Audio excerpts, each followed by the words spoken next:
the admissibility of conspirator statements. I'm also gonna, and the attachments there too. So there's 2 jail calls. Those were forwarded to everybody at the conclusion of business day yesterday.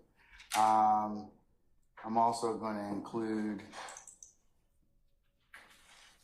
the email as it relates to Kemp versus the state 303 Georgia 385, and the as the next next court's exhibit in order as well. All right, so I've had an opportunity to listen to both phone calls, and I'll entertain brief argument, 5 minutes per side, as to whether or not they should be preliminarily admitted, depending upon foundation. So. Would you like the state to go first?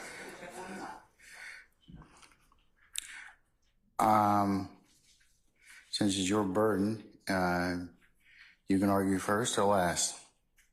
I'll reserve. Okay. All right, Mr. Steele, or any defense counsels wish to argue about the admissibility, assuming the foundation can be laid as to these jail calls.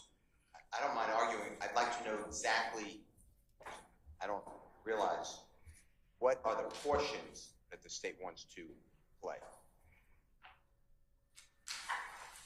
Okay, that's not for me to answer. Ms. Love? The state intends to play both jail calls in their entirety, or tender them.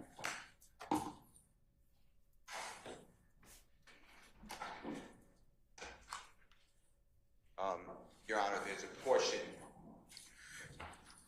I don't know if I have, anyone else has, Mr. Sharp may have, times, but talked about the jail call that somebody has to identify Mr. Allison's voice. Okay, let's see if we can kind of, for the purpose of record, just identify that.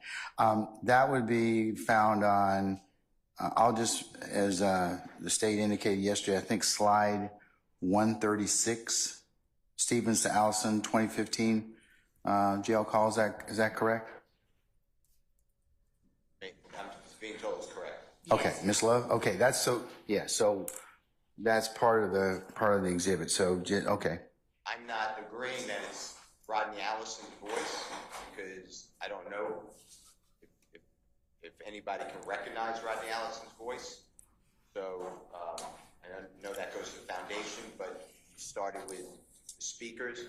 I do acknowledge that at the very beginning, Rodney Allison's supposed voice says, "Who is this?" and the person identifies himself as either Tick or Slug. So I assume that could be inferred to be Mr. Stevens, plus the court heard Mr. Stevens' voice and the jurors early in the trial. There's a portion that I got the case Kemp versus State. I don't see how that changes Stafford. We've been talking about STAFFORD versus State throughout the proceedings.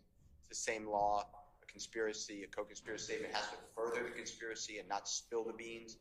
They are talking about some unknown to me, I'm going to say, home invasion. People were tied up. I don't know how that furthers the conspiracy. It's just spilling the beans. I don't even know who's involved in that matter, so I would ask for that to be redacted or removed if the court allows the foundation to be laid. And then I will, on that portion, that recording, I will surrender the rest of my redactions. That's the redaction that I see, but I will surrender to everyone else to make their statements if the court finds that it is somehow a co-conspirator statement in furtherance of the conspiracy. Okay. Mr. Steele, do you have any other? We'll take up this one first. So we'll do this one, the August 15th statement. Mr. Sharp?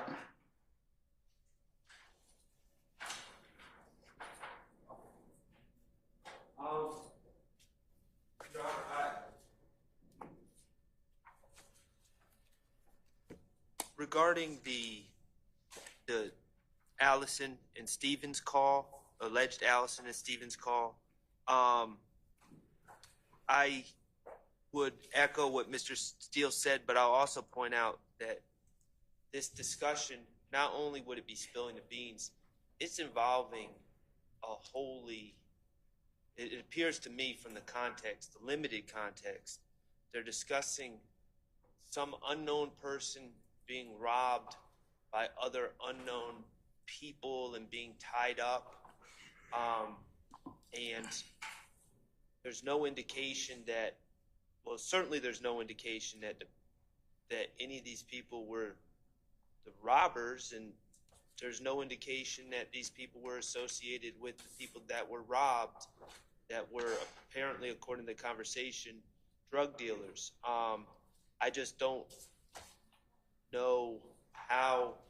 There's no conspiracy involving that. There's no relevance involving that. And as Mr. Steele said, the statements are not in furtherance of a conspiracy. Excuse me. You know, I don't, quite frankly, I don't think that either of these statements are necessarily statements in furtherance of a conspiracy, but you know, I'll leave that to the other attorneys to represent their clients to the fullest. I think I'm dubious of the argument that either of these calls truly further any identifiable conspiracy so that they would fall under some hearsay exception. All right. Thank you, sir. Anybody else want to comment on the August 15, 2015 call? Okay, I'll move to the other call between Mr. Murphy and his significant other, Erica, in just a second. So, State, would you respond to both Mr. Steele and Mr. Shart's argument in terms of how are these statements in furtherance of the conspiracy? What does the home invasion have to do with anything?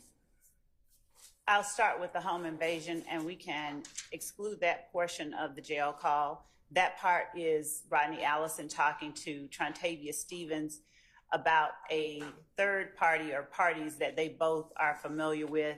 Obviously, from the conversation, you can tell that. But for the purposes of these hearings, Your Honor, I do not believe that that portion would. I think that it would add context, but I don't think it's something I'm going to argue over, and I will gladly take out. I think you should take that out. What about the issue of the identification of speakers? Your Honor, I can speak to that as well. So Detective Gaither went in and made a targeted search for certain calls after certain things happened during her investigation.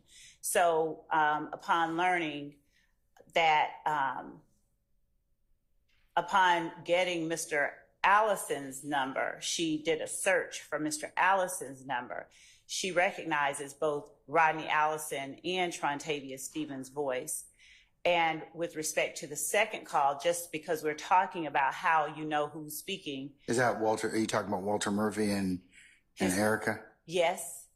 Okay. With respect to that call, she, in the same or similar manner, got from Mr. Murphy his girlfriend's phone number. And when he was booked into the jail, after she talked to him at headquarters, she searched for that number and found that booking call.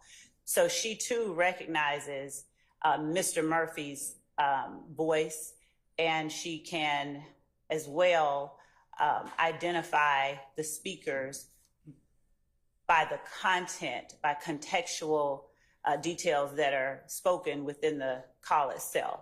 For instance, Mr. Murphy, having told her that his girlfriend was 8 months pregnant, he references her pregnancy on the phone call. He references times that he will have to go to court. He references things that he is charged with. And as for Mr. Allison and Mr. Stevens. Let's go to that one. Tell me how the statements are, you're going to exclude the home invasion or any statements as it relates to that. Right. The rest that's left, how are those statements in furtherance of the conspiracy? Thank you, Your Honor.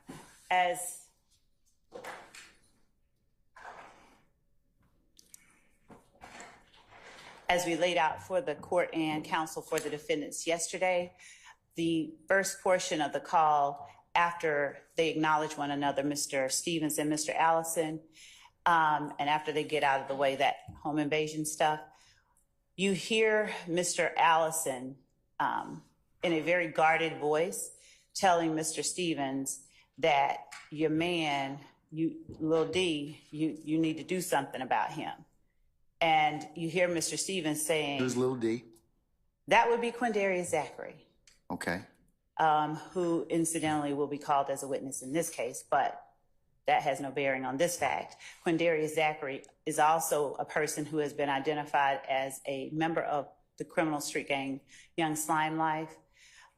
He is also a person who entered into, was convicted of events that occurred in the wake of Donovan Thomas's murder. He was an alleged he was a straw purchaser for members of YSL. So he is very firmly established as a YSL member. What he is doing is now conversing with Mr. Allison about, what Mr. Stevens is doing is now conversing with Mr. Allison about the fact that Quindarius Zachary is talking. He's telling on folks. And Mr. Allison is encouraging, to say the least, Mr. Stevens to talk to Quindarius and get him to stop talking about these events to the police. That in itself, Your Honor, is a conspiratorial act and statements, considering the fact that these events, he also references later on, they're locking up everybody. They have locked everybody up. And then you hear Mr. Stevens say, no, they've only locked up 2 people. They also reference Montunk along with Lil D. So at least 2 members of YSL had been charged with offenses, including gang activity in the wake of Mr. Thomas's murder. And they are discussing that and discussing how to mitigate the impact of one of the members' willingness or apparent willingness to speak to the police about that. So our argument is that the conspiracy that is the existence and operation of the enterprise in the criminal street gang, Young Slime Life, is one that has been charged. And the conversation that they are having regarding quieting Lil D and not having him speak anymore to the police is yet another conspiracy that furthers the interest of the gang itself. And that is, these are all done during the concealment phase of this conspiracy. And in fact, the majority of the call between Mr. Allison and Mr. Stevens has to do with that. And there's also a point at which Mr. Stevens, during that call, asks Mr. Allison if he believes that, I think he called him Rapper Boy, would be amenable to helping him out, paying his bond. Mr. Allison responds, I don't know. If he does, if he is willing, he hadn't talked about it. And if he does, it'll be in secret. So Mr. Stevens on the stand presented himself as a person who had no further ties with the rapper. I believe that they are speaking of is Jeffery Williams, that they went their separate ways, that he was jealous of him. This is what he said on cross. He was jealous of him because he made money, but he expresses no such sentiment while he is speaking with Mr. Allison. And in fact, he is speaking with Mr. Allison in a more hopeful tone, that Mr. Allison will reach out to yet another member of YSL, as the state alleges. So the entirety of that call, with the exception, just for the sake of argument and for the purposes here, with the exception of them discussing the home invasion, are co-conspirator statements that relate to the offenses charged in count 1 of 22 SC 183-572. All right, madam. Mr. Steele and Mr. Shart, you may now move to let's do the Walter Murphy call with to Erica. Your Honor, may I just ask a question? So I don't know if it's ever been established in this question in earnest. Maybe I missed this. What dates, does anyone know what dates these calls were placed? Yes, so the one to Mr. Allison from Mr. Stevens was placed on August the 1st of 2015, as my memory serves me correct. And the one to Erica was placed, I believe, on July the 15th, the day that Mr. Murphy was arrested at Mr. Williams' home. Can I answer your question, sir? It did, thank you. Okay, all right. Mr. Steele, you may now turn to the call between Mr. Murphy and Erica from 15 July of 2015. And before I do that, with the court's permission, there's one other portion that I'd like you to consider, if you're admitting it at all, to also order the state to redact. Mr. Stevens is talking about the fact that he has a choice of taking probation, jail, or going to prison for aggravated assault on a police officer. So he is going to take the probation. So I don't see how that furthers the conspiracy either. But that is on the original recording that we were just talking about. Mr. Stevens / allegedly Mr. Allison. So what are you objecting to? Relevancy or what? Does not further, yeah, of course. Does not further, to say that I've already chosen, I had options, jail, prison, or probation. I chose probation about aggravated assault on a police officer. I don't know how that can possibly further a conspiracy. That's just a statement. I understand. All right, madam. Your Honor, I believe that that portion of the conversation gives greater context and detail to the remaining portions. Mr. Stevens, as we all know, has testified about, and we've entered into evidence, the incident that he's speaking about. So we would ask that the court allow us to keep that portion in as it provides reciprocal and integral context. They are reciprocal and integrated utterances that tie into the rest of the call that is taking place. He is sharing with Mr. Allison his intended outcome of events that are, we would argue, a part of this conspiracy overall. So it's still a portion of it, but he's just talking to him about it. And it shows his level of trust and relationship with the person that he is talking to. And we believe that that information would be relevant to the jury's consideration of the call overall. I don't think so. I'm going to exclude it.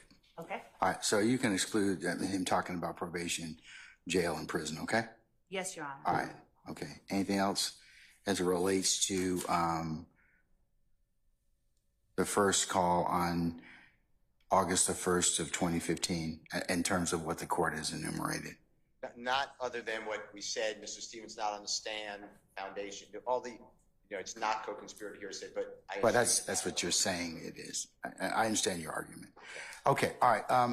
Let me hear argument on the Walter Murphy call on July the 15th of 2015. Okay, so Your Honor, here is a sequence of the call. I have to get you timestamps for some of this, but I agree that Mr. Walter Murphy is in what I consider the booking process at the Fulton County Jail. It's recorded.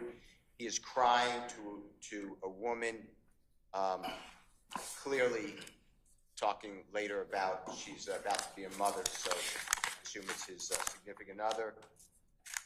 He states he never woke up this morning thinking that he'd be charged with, he says, murder. That's at 1:59. I don't know how that furthers the conspiracy. He states they want me to tell. I'm going to tell you everything. I don't know how that furthers the conspiracy. That's spilling the beans. At 2:40, he states, we got to ask Thug to start a fundraiser or something. I got to get some money. It's through 408. Having a fundraiser does not show a conspiracy just because he knows Jeffery Williams. He then states, should have listened to Birdman, told me There ain't nothing out there but trouble, bro. I don't know how that furthers a conspiracy, that he has regrets not listening to someone. He's crying again, Your Honor, and he wants somebody to watch over Erica. That's through 7:01 or 5 minutes, sorry. I don't know how that furthers a conspiracy. He then at 7:01, Mr. Murphy, states, we got to start a fundraiser or something, got to get some money so I could pay a lawyer. I just think that's a fact. Excuse me. Sorry. I just All right. think that's a fact. He's making a statement of fact, not furthering conspiracy. 7:13, because they got me in the car with people on camera, but they do not have me shooting on camera. God bless you. Sorry. You see what I'm saying? Doing the shooting, the person is not dead. He just brain dead. See what I'm saying? That's from about 7:13 to 7:42. I don't know how that furthers a conspiracy to say that the person is not dead but brain dead, and they have me on camera but not doing the shooting on camera. That is, in my opinion, spilling the beans. He then states that they're going to have to put a metal plate in his head. Your Honor, in context, I believe it doesn't say it directly. They're talking about Mr. Dexter Montgomery. I don't know how that furthers the conspiracy. Then it goes on. Well, haven't they, I'm sorry to interrupt you, but hasn't the jury already heard from Mr. Montgomery saying he's got a plate in his head I think so. when he's on the stand? I think so. I'm talking about this call, though. Okay, all right. So, all right. And I believe that's true. Okay. They want me to tell, bruh, you know what would happen to me if I do that right? I don't know how that's furthering a conspiracy. That is spilling the beans. It's at 9:08. It's at 7:46 to 9:08, somewhere in there. Then he says, I listened to Dolly, then I listened to my mama. Dolly was like, you know, and then I'm not 100% sure what he's talking about. But he's talking about something about getting an apartment. I was just listening to them when I shouldn't have. Then he has an argument with Erica, and she says that she's got hurt feelings. That's at 10:48. I do not believe that advances the conspiracy. And then he curses and says that SHI blank is so F blank CKED up, like even with Thug just getting locked up, and the only person I could think of was you. Then at 10:59, Mr. Murphy says, but Thug, he's locked up. He got all this SHI blank in his house, which is the suppressed evidence. So we moved to exclude that as well. And then he states at 11:15, either we're going to try to talk to Thug, and I'm just going to ask him straight up to start me a fundraiser. You know what I'm saying? And Dora, who, Your Honor, Dora, by the way, they spell it. Some people spell D-O-R-A. That's not the correct spelling. That's how it's spelled in a lot of the transcripts in our case. Dora or somebody like that can be over it. The only way I'm going to get out, all this is my fault. You're going to be the perfect mother. Erica states, why don't you call somebody else? Mr. Murphy says, I don't want to talk to nobody but you.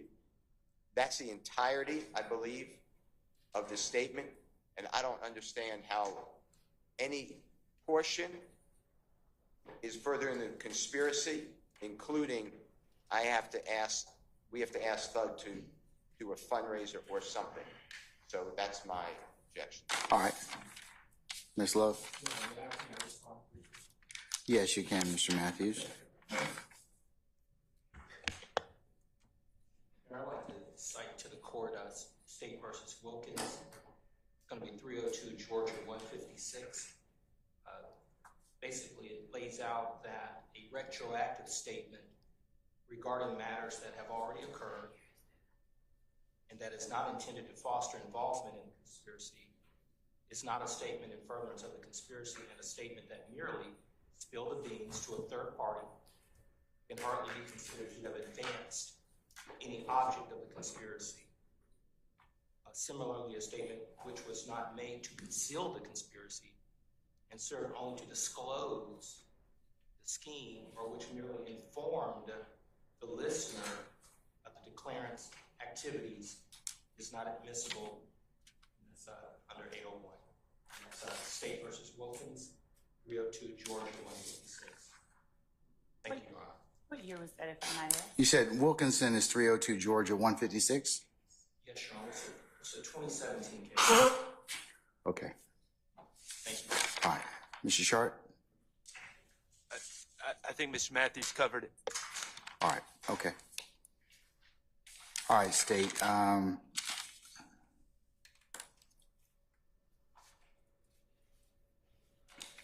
How is the call to from Mr. Murphy to his significant other in furtherance of the conspiracy? Your Honor, I made a distinction in the purposes for the two calls. Mr. Murphy's call to the person Erica is an impeachment by contradiction. Mr. Murphy on the stand said a few times, as I stated earlier, that he had no contact with Jeffery Williams. He did not get financial support for him. He did not expect for him to pay his bond or help him get out of jail. In this particular call, he is expressing to Erica a completely different sentiment and expectation, and that is that Erica reach out to Jeffery Williams and give Mr. Murphy a fundraiser. Additionally, Mr. Murphy, in the July 15th interview with Detective Gaither and Detective Edwards, feigned a lack of knowledge to a large degree about events that occurred on the night Dexter Montgomery was shot. With Erica, he speaks much more fluidly, clearly. During his testimony from the stand, Mr. Murphy said that he would have said anything to get out of jail, that he would have chopped off his arm to get back to his children, and that he was so high he didn't remember anything. And his words to Erica make quite clear that he very much remembered what happened in April. He talks to her about the fact that they have him in the car. He talks to her, giving her way more specifics than I think he had actually offered to Detective Gaither or Edwards, and certainly more than he gave to the court or to the jury during trial. So the first portion of what we're offering the call to Erica for is impeachment by contradiction under 622. The inconsistent statement that we spoke of was his statements regarding Jeffery Williams and his relationship to Jeffery Williams, and the fact that in this call where he's comfortable, he is not saying anything about little Jeff and him not speaking to little Jeff. He's saying, do you think, can you get Thug to throw me a fundraiser? I think that's particularly poignant when he is also wearing a Free Roscoe hat at the time that he's in the interview with Detectives Edwards and Gaither. And as the court will hear later on, we expect that Free Roscoe campaign was one that was begun by Mr. Williams to aid Jimmy Winfrey and his release after he had been jailed for shooting Lil Wayne's bus. So all of the conversation that takes place with the person named Erica and Mr. Murphy contradict what he conveyed to the court and to the jury. And there are specific portions of it that are simply inconsistent with what he testified about on the stand. The court would indulge me 1 second to make sure I haven't left off anything.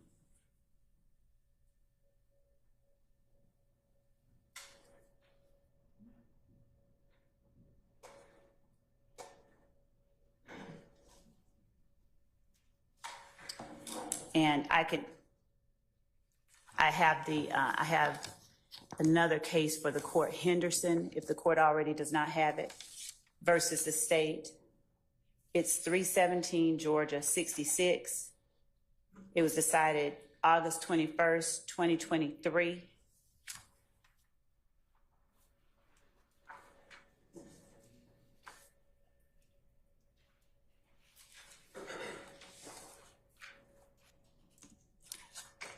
And the pen site for that is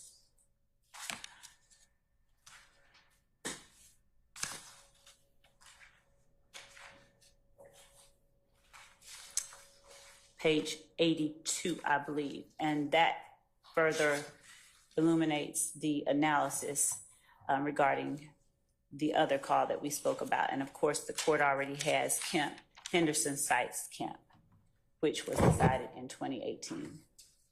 And unless the court has further questions of the state, I will take my seat at this time. I do. Specifically, what about the statements on the July 15th call that Mr. Murphy makes? He's saying he's being charged with murder and the stuff in Thug's house. That has to come out. Are you going to exclude the stuff in Thug's house? Because remember, I've already ruled on that. Absolutely, and my apologies for not making that would have to be clear. excluded. Okay, what about the issue of the charge of murder? Two things about that. So Mr. Murphy was charged with attempted murder and gang activity. And what... Bless you. Yes, bless you. And what I believe, what we noted and I believe asked various witnesses about was his concern about the gang charge as opposed to the attempted murder charge. The gang charge, he was false flagging is what he testified about to the jury. He said he was a false blood. I got all that, but what does the charge of him saying I'm charged with murder have anything to do with this? With the call itself and the conspiratorial nature of it? Or not conspiratorial, even impeachment. Right. Your Honor, just giving context to what he's discussing regarding when he talks about they got me in the car with those guys. Well, that's relevant, I mean, for the jury's consideration, but no. Right. And what about the charge itself? So obviously how is that impeachment? Because you're not using this for conspiracy. You've already told me that. You said you're using this particular call for impeachment by contradiction of Mr. Murphy's testimony. Correct. So how does him being charged with murder impeached? How is he to be impeached on that? I think he was already acknowledged the fact that he was in custody. Right. When he testified. So, and as the court knows, he wasn't charged with murder. That part, I think the jury was able to hear in the court during his interview with Detective Gaither on July 15th, that he was not charged with murder, but with attempted murder. I believe that that's a matter that, as far as the accuracy of the charge, that the jury can easily discern and understand. But he pled to that. So, I mean, he pled to another charge in that particular case involving Mr. Dexter Montgomery, correct? Right. He was never charged with murder in that case. He did plead to aggravated assault and other charges. Yes. And so what we're saying about him talking about the charges is that they simply give context to the remaining portions of the conversation that he has with Miss Erica. He is clearly, after saying what he's charged with, he then goes into lamenting what evidence that the state has or the police has against him on those charges. So I would just say that it's not that particular statement contradicts anything he said or is inconsistent, but that it gives that it's a reciprocal and integrated utterance that gives context to the remaining portions of the conversation where he talks about how they got him in the car. And I understand later in the call how that happens, but I don't believe that statement should be in the charge of murder. I think that everything else is other than So the statement about stuff in Thug's house.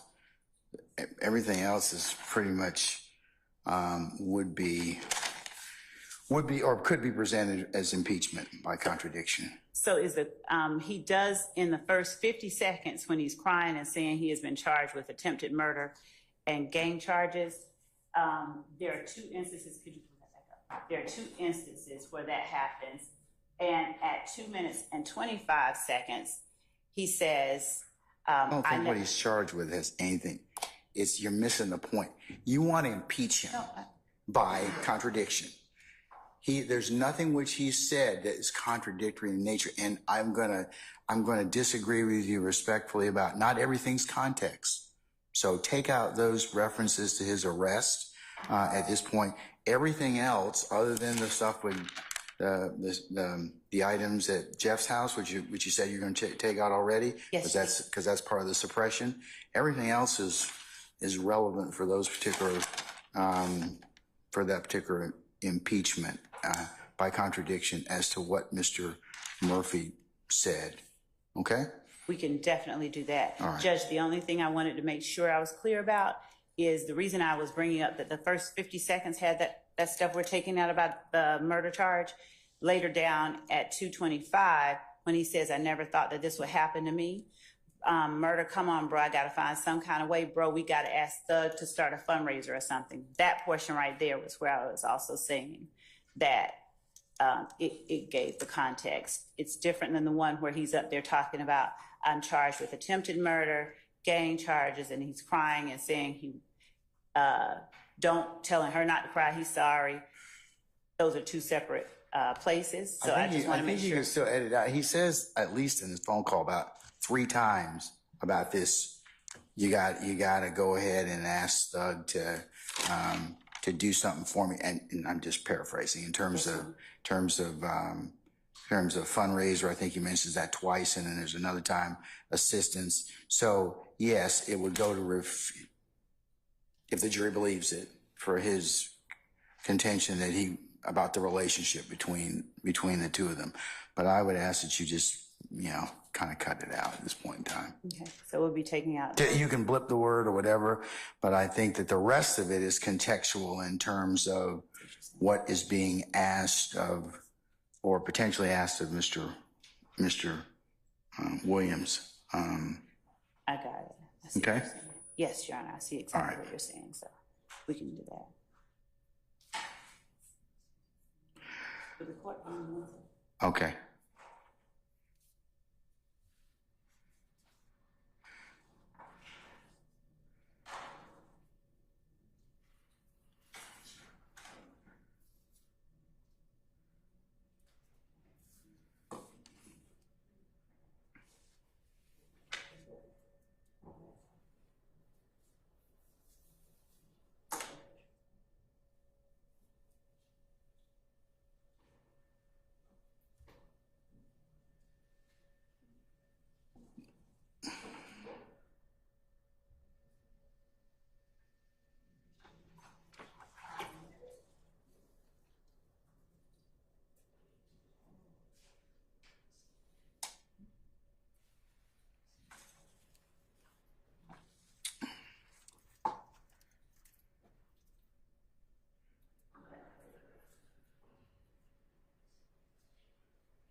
thank you, Judge. And while I'm questioning the witness, my team will be making certain that we comply with everything the court has directed.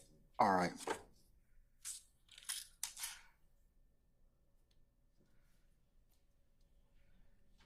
All right, Mr. Steele, Mr. Matthews, and Mr. Shart, over objection. Preliminarily, subject to a foundation being laid, and your objections that I'll note for the record and make it continuing. I'm going to provisionally say that these 2 phone calls on the July 15th of 2015 and August the 1st of 2015 will be admitted, subject to the redactions that the court is in agreement in terms of now the August 15th, 2015, the home invasion references shall be deleted, as well as the probation, jail, and prison time. And as it pertains to the July the 15th of 2015 call between Mr. Murphy and Erica, the charge of murder, those references will be taken out, as well as any references regarding the stuff in Doug's house, referencing the search that the court has already ruled upon. All right. Okay. Mr.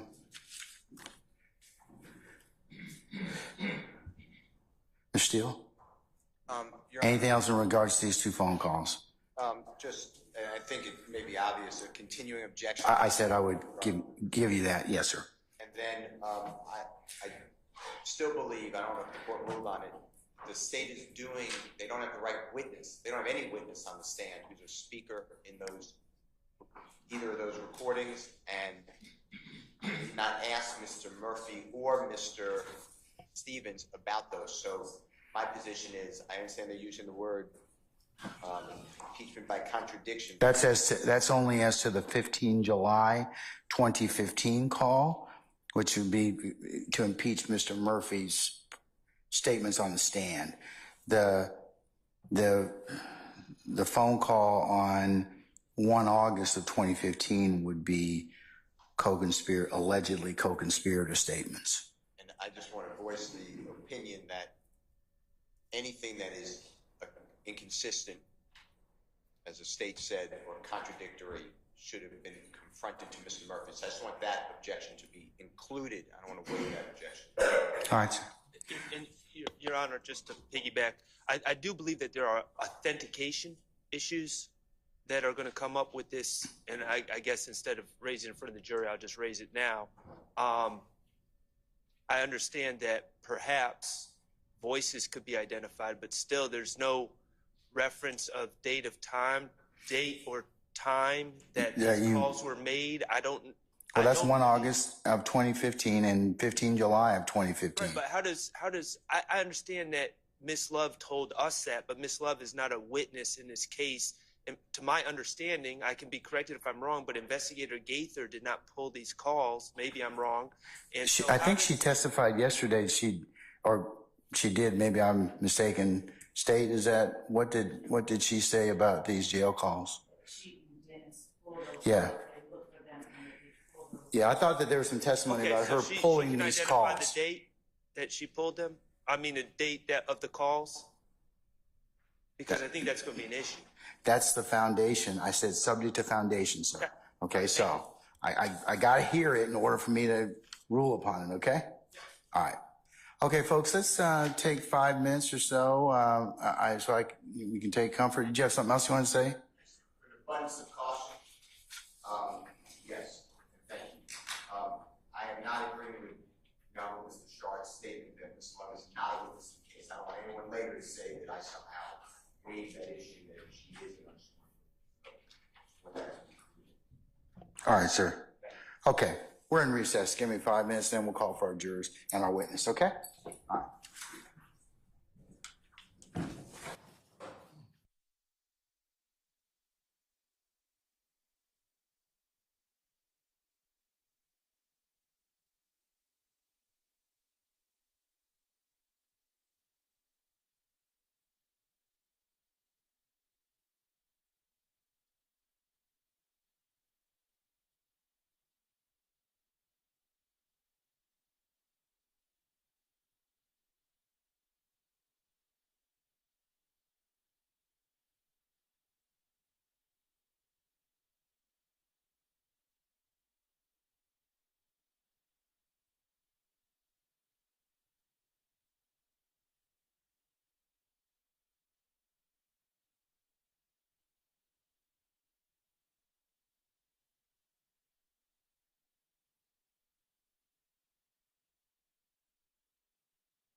All right, thank you, Deputy Ham. All right, ladies and gentlemen, please be seated.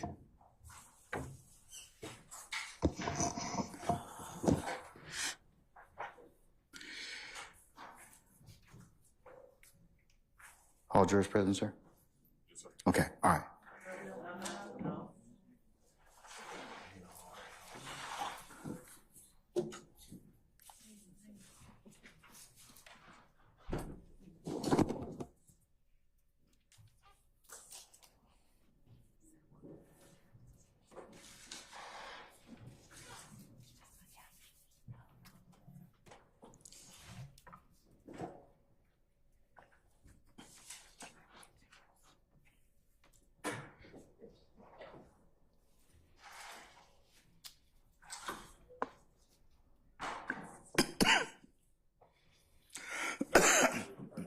You sure?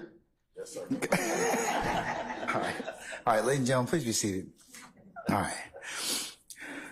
Ladies and gentlemen of the jury, good morning. Good morning. All right, without further delay, we're going to continue with the examination of our current witness. Investigator Gaither, you're still under oath, madam? Yes, sir. Okay. And remember, speak in the microphone. Ms. Love, you can, your colleagues as well will speak into the microphone. Thank you, Judge. All right. Excuse me. Thank you, Judge. It wasn't you. Were you pointing to Ms. Renard? That's terrible. If she got an iPhone 15 or something like that, maybe I need to confiscate it because I got like a real old phone.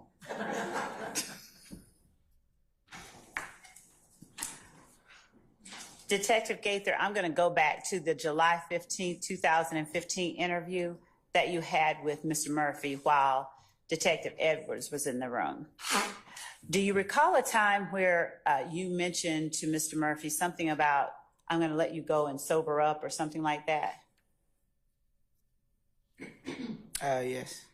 Would you explain to the jury if you had detected an odor of alcohol on him? No. Okay. Why then was it that you made the comment about sobering up?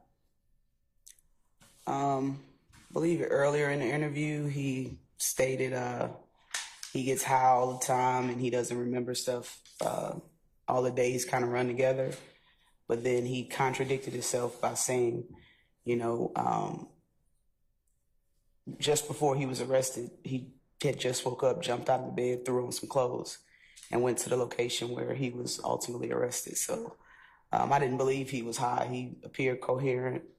I just stated that to him because he said, you know, he does drugs. So I wanted him to have the best opportunity to give the facts of the case as best as he could remember in a sober manner. So that's why he asked for my phone number and I gave it to him. Okay. And he reached out later. And he did what? He reached out to me later. What his attorney did. Okay. Now, would you explain to the jury whether or not you had access to jail calls made by inmates of the Fulton County Jail during that time, July 15th of 2015? I did. Would you explain to the jury how you'd go about retrieving those jail calls? You receive a login into Securus, which is the system that the jail uses to allow inmates to make phone calls. We receive authorization from the sheriff to get access to the Securus system. So I logged in and input the information that I wanted. Did each inmate have a PIN number assigned to them once they were fully booked into the jail? Yes. Prior to being fully booked into the jail, did the inmates have access to a phone in the booking area? I'm overrule the objection, sir. Yes. All right. Would the phones in the booking area of the jail carry a name attached to them, or would they simply be labeled booking? They would be labeled booking. Now, without the actual PIN number of a certain inmate, would you explain to the jury how you'd go about looking for calls made by that inmate? if I was able to interview the person prior to them being booked into the jail, I would try to get a telephone number for them or a family member, someone close that I believe they would, be the first one to call once they go to jail. So that would be a tool that I would use to basically do like a reverse search. Instead of having the inmate's phone number or their booking number, you can simply input in a number that you're familiar with that the inmate has, and it will give you all calls made to that phone number. In the interview with Walter Murphy on July 15th of 2015, did we hear Walter Murphy offer to you the phone number of his then pregnant girlfriend? Yes. And did you use that number to do anything as it related to Mr. Murphy's jail calls? Yes, I inputted that phone number into the security system, and it showed me one of his first phone calls, which was a booking call before he was assigned his PIN number, made to that number. And during that call, could you hear Mr. Murphy's voice? Yes. Did you recognize that voice as the person you had interviewed on the 15th? Yes. And did he address the person he was speaking to by name? I don't recall if it was by name. Did he give contextual details about the person he was speaking to that were consistent with the girlfriend he described in the interview? Yes, and also prior to the call being connected, you have to state your name before the person can either accept or decline the call, and I believe he said his name was DK on the call. Was that call made shortly after Mr. Murphy left the interview room with you and Detective Edwards? Yes, it was the same day. I'm not sure of how long, but it was definitely the same evening. As you listened to the call, were you able to observe the manner with which Mr. Murphy spoke, i.e., whether his voice was slurred, whether his speech seemed impaired, anything of that nature? Yes. And would you explain to the jury whether Mr. Murphy during that call, based on your observations, suffered from any impairment that affected his ability to understand or hear clearly? Objection, speculation. Overruled, sir. You may answer. No, he didn't appear to be effective in any way. And during that call, did he vocalize to the called party the experiences that he had just had with you and Detective Edwards? In other words, did he tell Eric about what had just happened? He did. Did he seem to have were you able to observe any particular difficulty that he had remembering what had just taken place? No, he seemed to be giving her details of what we spoke about, details about their prior days leading up to that. Okay. He seemed coherent and understanding of what was going on. Okay.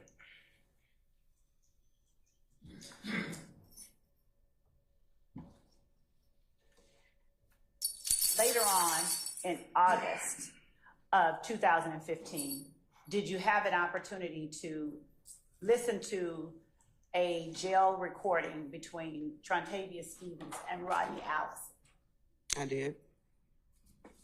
How were you able to identify, let's start with Trontavia Stevens. How did you know it was Trontavia Stevens that you were listening to? Well, first he stated his name on the call. So once you place a call, it's a pre-recording that you have to do to state your name.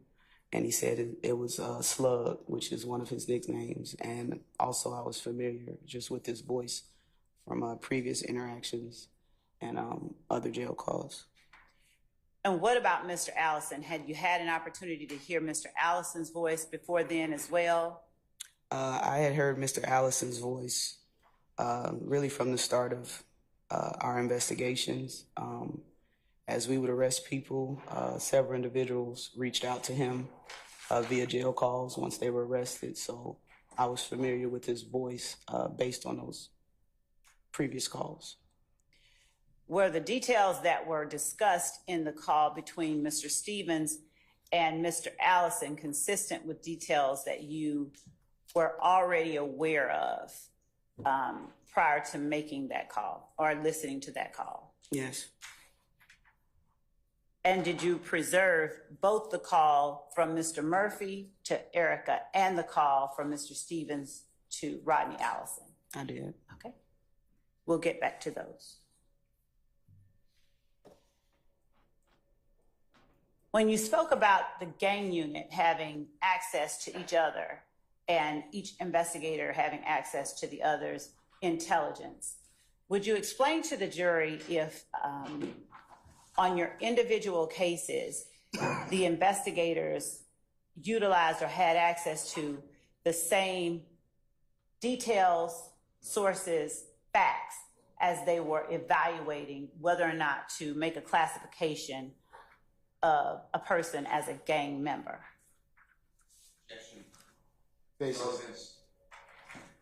I'll overrule the objection. You may answer, and if my question was unclear, let me know. I think I understand what you're asking. Well, every case is really case by case. Facts and circumstances of every gang investigation or even just crime or incident are different. So there's not a cookie cutter set of rules that you can use. Also, every detective's skill level or knowledge of the tools that they have and how to use them, they use them differently. So in my opinion, everything is case by case. You can't just use the same pattern to prosecute or charge every case, but we do follow by same Georgia law regarding identifying and charging gang cases. But as far as the investigations, everything is case by case and skill set based on that particular investigator. And that's as to gang members. Would you tell the jury whether the same thing is true? I sustain the objection. I'm asking you now about the gangs themselves. Mm-hmm. Is the same thing true when an investigator is looking at a group of people to determine whether it constitutes a gang for your purposes? Does each investigator have access to the exact same information about the groups of people that they investigate on a daily basis? I'm objecting to confusing the question. I'm going to sustain it for other reasons, Mr. Steele. Move on. Thank you.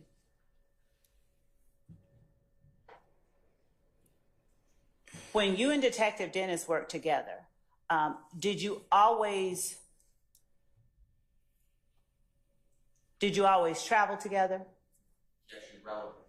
I stand the question. When you and Detective Dennis worked together, did you always evaluate your cases together? Objection asked and answered. I stand the question. When an investigator with the Atlanta Police Department evaluated whether or not to classify a group as a gang, did each investigator rely on the same sources to make that determination? Not protocols, but sources. Objection. She was a member of that unit. Hold on. I'm going to sustain it for other reasons. It's been asked and answered a bunch of times, so let's move on. Okay. Would you tell the jury whether or not you were familiar with 3 or more people in the organization YSL who had committed crime? I heard an objection, so I'm going to stop. Basis? Objection. It's not aimed at jury. I object this goes beyond 702 analysis. Remember, she's testifying as a fact witness now. We've gone past that, so. Well, then that would be a different objection.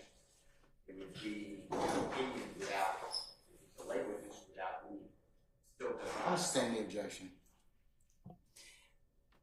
During your time with the gang unit, did you have the occasion to personally observe and interact with at least three members of the group called Young Slime Life? That would be asking it.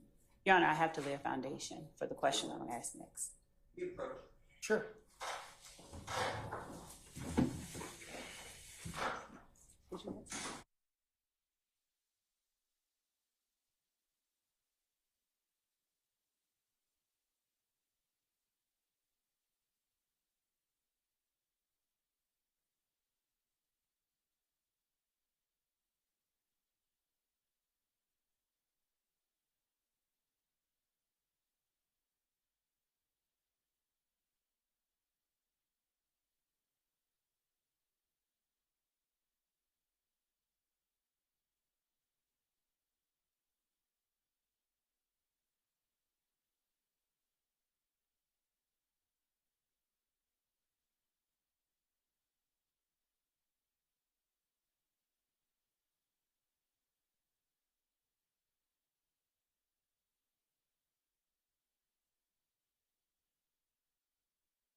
Let her at least sit down. Okay? Every time.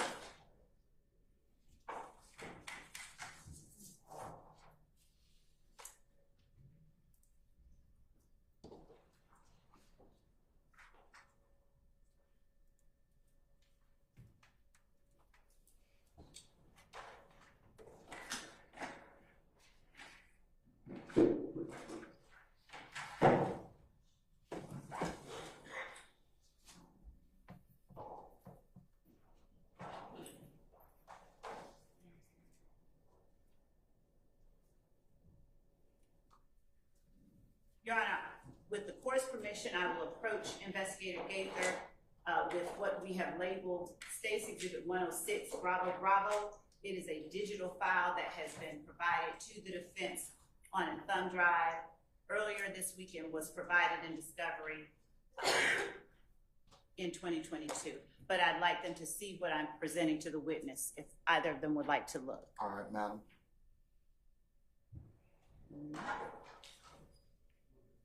All right, you may approach. Thank you. Investigator Gaither, I'm showing you what has been labeled as State's Exhibit 106, Bravo, Bravo. And the thumb drive I identified earlier. Do you recognize the thumb drive, first of all? Yes. How do you recognize it? It's the one I saw earlier this week in initial. Just speak It's up. the one, I'm sorry, it's the one I saw earlier this week and put my initials on. And is State's Exhibit 106, Bravo, Bravo, labeled Murphy Booking Call, a digital file that you also reviewed earlier this week? Yes. And is that an accurate recording of the jail call that you were able to retrieve after Walter Murphy was taken to the Fulton County Jail? Yes.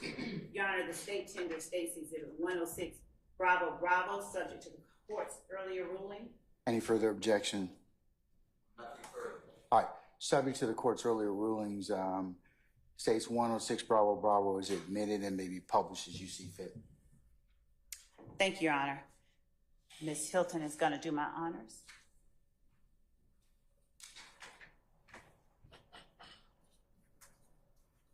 This is a free call from PK.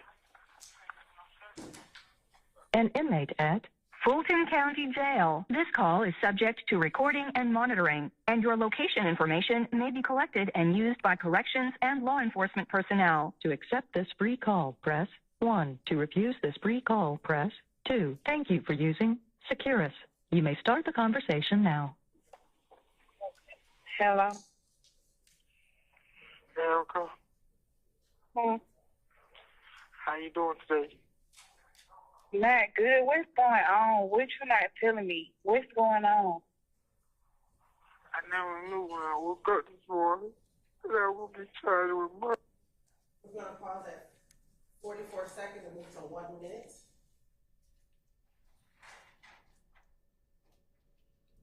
Is the voice that we just heard the voice of Walter Murphy? Yes. Okay, The male voice, yes. thank you.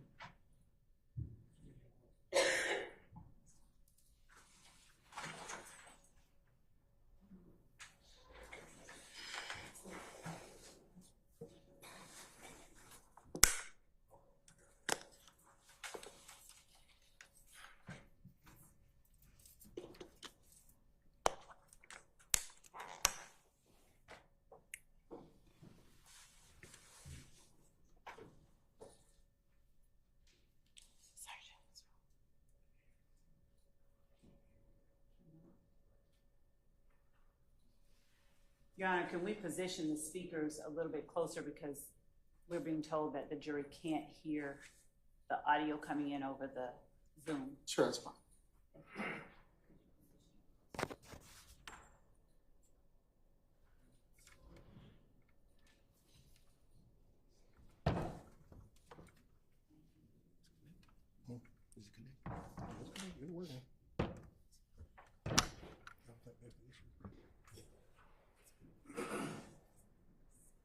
Speak up, I can hear you. It's not the sound. You don't know what he's saying. I can hear her, not him. Okay, understood, Judge. We'll have to work through that. Thank you.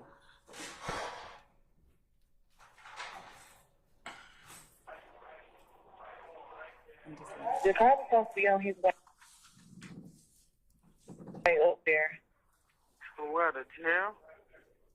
Yeah, to see what's going on. Like, bro, like, I'm gonna have my baby, bro. Like, don't do it, please. I'm sorry, but don't make me listen here, bro. you said what? Saying don't make me break down crying here, bro. I'm not trying to, but like, this is why I asked you last night, like, bro, like, stay with you. I should just stay with you. My God, I haven't touched you or nothing, and it just woke me up like we haven't had sex or nothing. And they told us shit happened 3, 4 months ago, bro. exactly, and then you just went to court. That's what I don't understand. Why didn't they lock you up then? Bro, they want me to tell, bro, like I was with the folk, but, bro, I'm not, like, bro, they already got me on camera and shit, bro, like, I'm not gonna sugarcoat shit. I'm gonna keep it 100, I'm gonna tell you everything. So you, like, bro.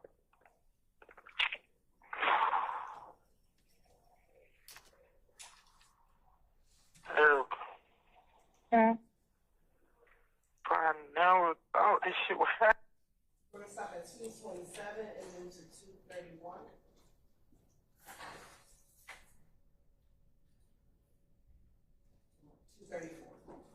But I gotta find some kind of way, like, I don't know, like, but we gotta ask Doug to start a fundraiser or like something, bro. I gotta get me some money. I gotta get out of here, bro. That was because he was like, this gonna be my money. I don't care, bro. Whatever you was finna get, bro, you just not gonna be able to get, bro.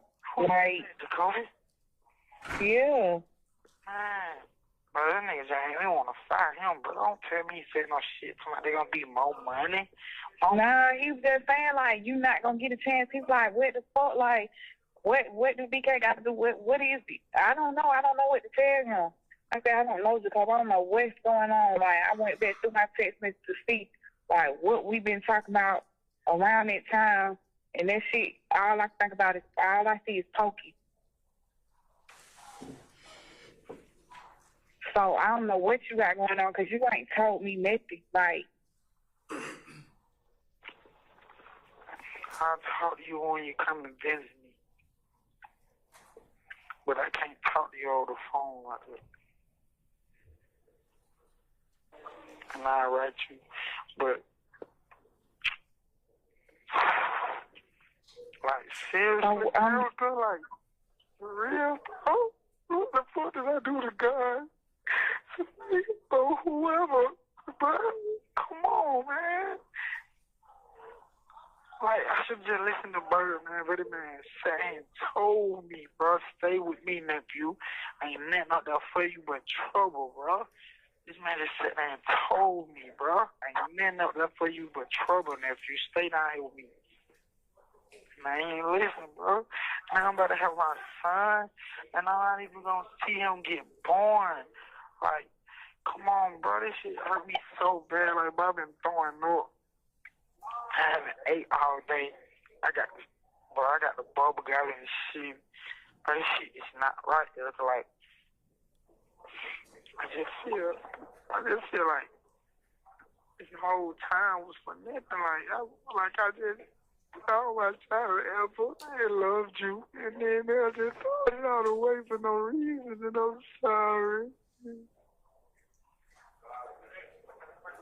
And it's like God knew this was going to happen to me, because he just took, like, you see how you pulled up? You see how that happened? mm-hmm. And we talked, and then I was like, nah, we ain't going down there. Then I was like, man, Sanjay made me change my mind and go get them. You see what I'm saying? Yeah.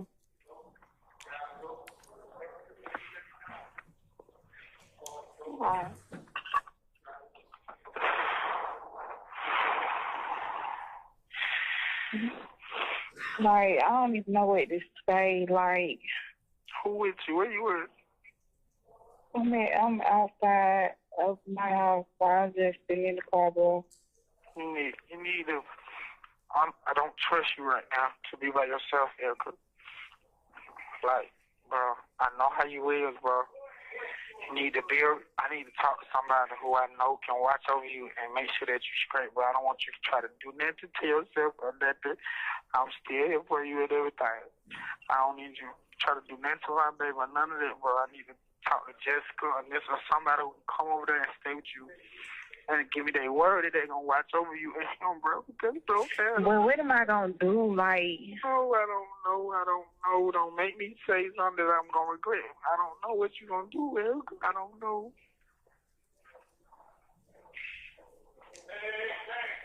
I can't even eat. It's like... Me either, bro. But I've been told you this last night, like, bro, like, that's what I was trying to tell you last night.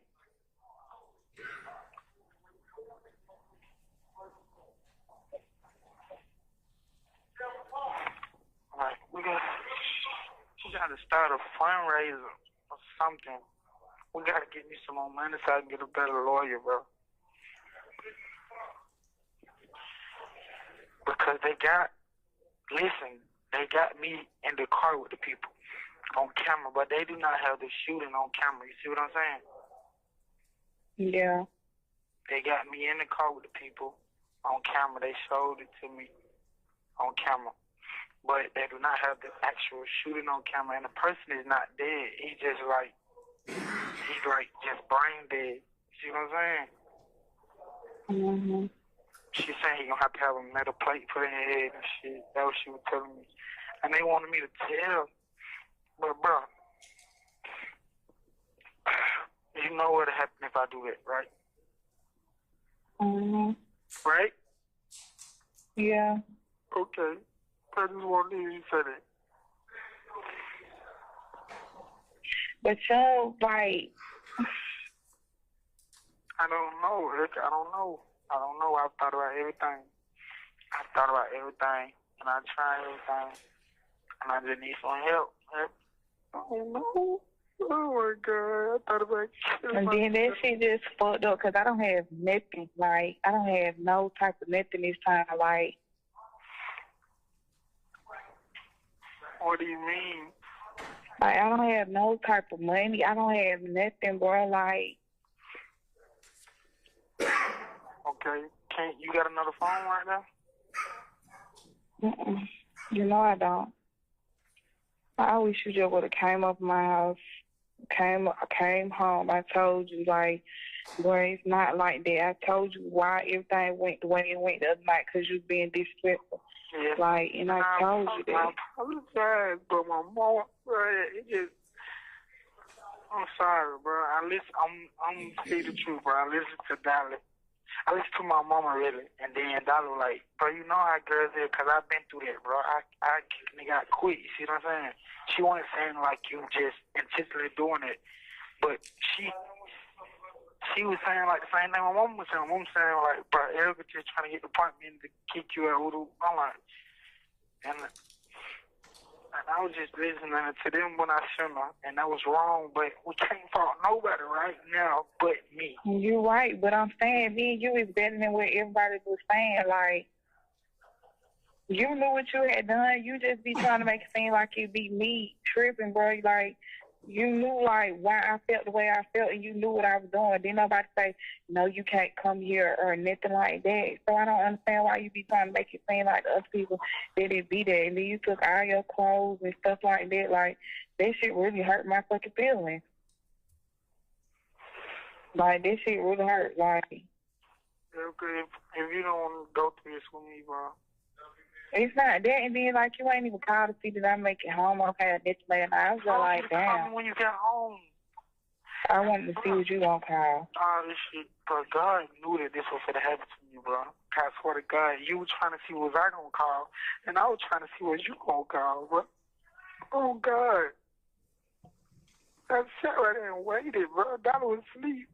And I was watching the movie, and Dollar was asleep, bro. And I thought about it. I said, I should grab her phone.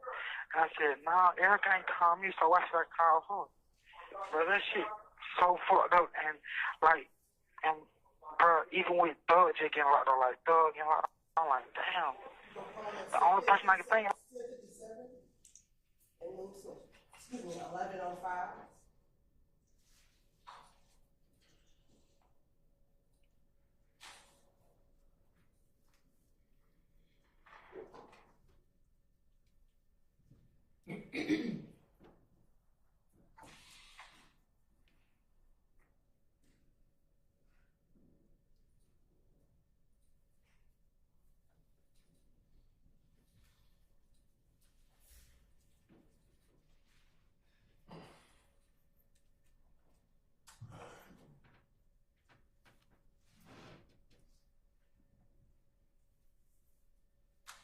Cause you all like that, like, bro, to be honest, bro, ain't nobody finna be here for me, bro. I already know how this shit finna go, like. Either we're gonna try to talk to Thug, and I'm just gonna ask him straight up and down, like, start me a fundraiser, you know what I'm saying? Like, to really go on his page and start me a fundraiser, you know what I'm saying? And ask Dora or somebody like that, they'll really be over it, or tourist, you know what I'm saying? Cause that's the only way I'm gonna get out. So you really think, like, you don't think you can get out no time soon? I don't want to go through this again, Erica, because I said I wasn't getting out last time when I got out, and I honestly thought I wasn't getting out.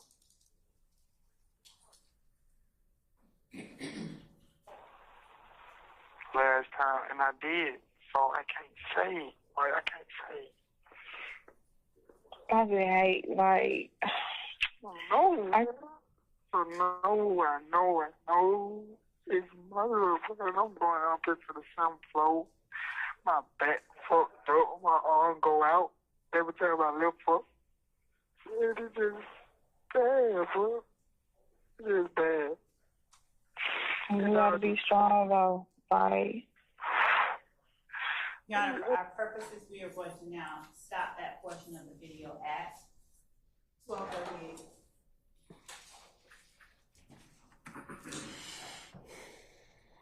Detective Gaither, was there anything that you wanted Walter Murphy to tell other than what the jury has already heard from the July 15, 2015 interview? Wanted him to tell as in regards to our investigation. Yes, in regards to the April shooting of Dexter Montgomery. I would have liked for him to tell the truth about the other 2 occupants that were in the vehicle with him when the shooting occurred. All right.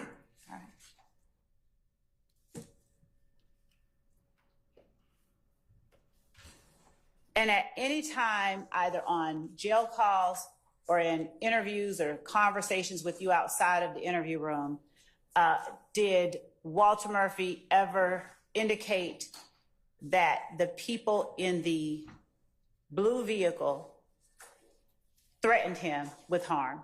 Asked and answered. I stand the objection.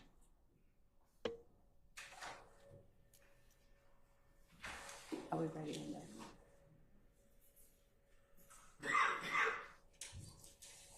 Your Honor, at this time, if I may approach the witness with State's Exhibit 107, Bravo, Bravo, which we have provided to the defense, but are willing to show so that they can see what I'm approaching the witness with. All right.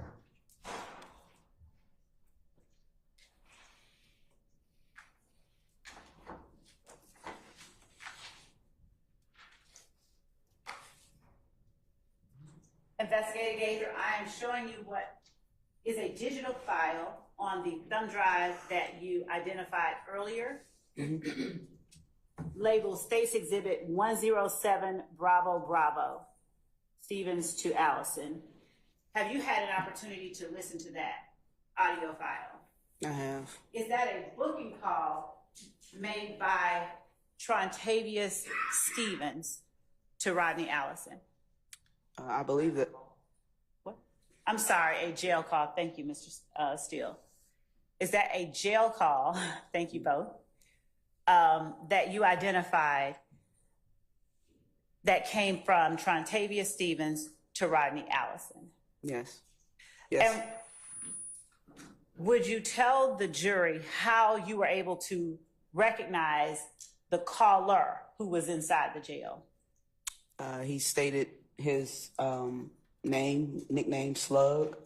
Also, when researching the actual jail calls, it appeared under his full name, Trontavious Stevens. And also, I recognized his voice from previous. That part will be yours. Oh, well, sir. And I also recognized his voice from previous interactions. And was this a call that you were able to pull from around August 2nd of 2015? Yes. What about the called party, Mr. Allison? How did you recognize who that was? I reckon. That's not it. Okay. Sir. You may go ahead. I recognized his voice from a lot of jail calls. There were several people in Fulton County Jail that were making phone calls to him that we were monitoring during the course of our investigation. And I just recognized his voice, people saying his name as hot. So when Mr. Stevens called him, I recognized his voice and the phone number that he was dialing out to. And so you've actually gone into another area I was going to ask you about. Are the phone numbers that the persons inside the jail dialed, are they visible to you as you are looking at Securus and listening to the calls? Yes, it displays the number being called to. And as you listened, did you recognize elements of the conversation? Yes. At the time that you heard this call, were you familiar with anyone associated with YSL who was called or who went by the name Little D? Yes. Was there one or more than one Little D at this time that was associated with YSL? There were two associated with YSL, but I was familiar with both gentlemen. And what were the names of both those gentlemen that were called Little D? We had Little D, Quindarius Zachary, and also Little D is known as Demikion Garlington, common spelling. Was there any distinction between where the two lived, or did Demikion and Quindarius live in the same part of whatever town they lived in? No, they were from two different areas of Atlanta. What part of Atlanta was Quindarius Zachary from? He was from Cleveland Avenue. And what part of Atlanta was Demikion Garlington from?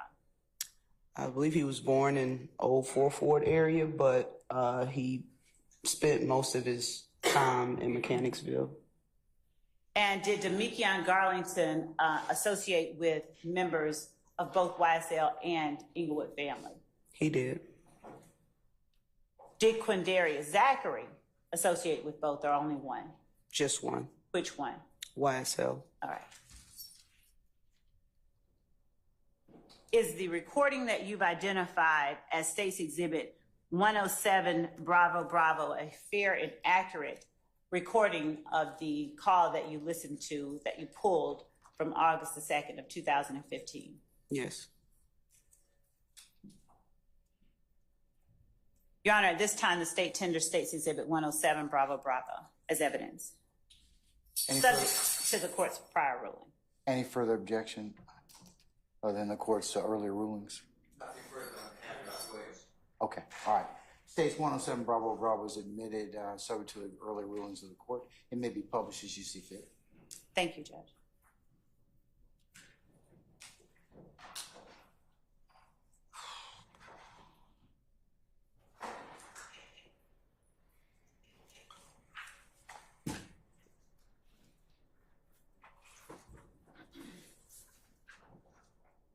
An inmate at Fulton County Jail. This call is subject to recording and monitoring, and your location information may be collected and used by corrections and law enforcement personnel. To accept this free call, press 1. To refuse this free call, press thank you for using Securus. You may start the conversation now. What's up, my nigga? What's up, who is it? It's Lord, man. Oh, what's happening, baby? What you doing? Shit. Yeah, cool. Yeah. You ain't got no shooting these damn dice. Huh? I'm bullshitting on these dice. Shooting dice? Kill it. Yeah. I ain't never seen you shoot dice. But wait. Why you answer the phone? You gambling, man. Man, I don't care. I want to holler at you. What's going on, you right? Yeah, how Jeremiah doing? Man, he got down, he got to go through therapy. Really can't walk? Nah, he can't walk or talk right now. Dang. They fucked that boy up. Dang. That man fucked up for real. That's right. Hey, you watch my video? Yeah, I watched it.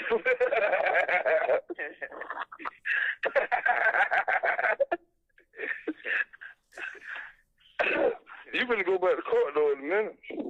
On the 17th? Yep. That's what she said. Hell yeah. I know you can't wait, boy. Hey, come on. What the? I ain't see my shit either, though. I know you can't goddamn wait to get in that motherfucker. You can get the hell up out that motherfucker. Hey, come on. He ain't talking nothing. Yeah, I talked to him yesterday. What are you talking about? He get out and he'll be home and he got like 20-something more days. Oh yeah. He did tell me that 2-for-1 shit. He told me not to tell nobody. Yeah, he on the way. His ass on the way. Yeah, his ass need to get out. Damn sure do. So I can blow his phone up like he doing mine. Nah, you'll be out, man. Man, they tripping, man. They tripping. The public finish all that. It look like all that shit mine, man. No, hell no. They can't do no shit like that. Tell him what he said. Man, they told you. Your Honor, we are stopping at 2 minutes and 57 seconds, and we'll pick back up at 4 minutes and 5 seconds.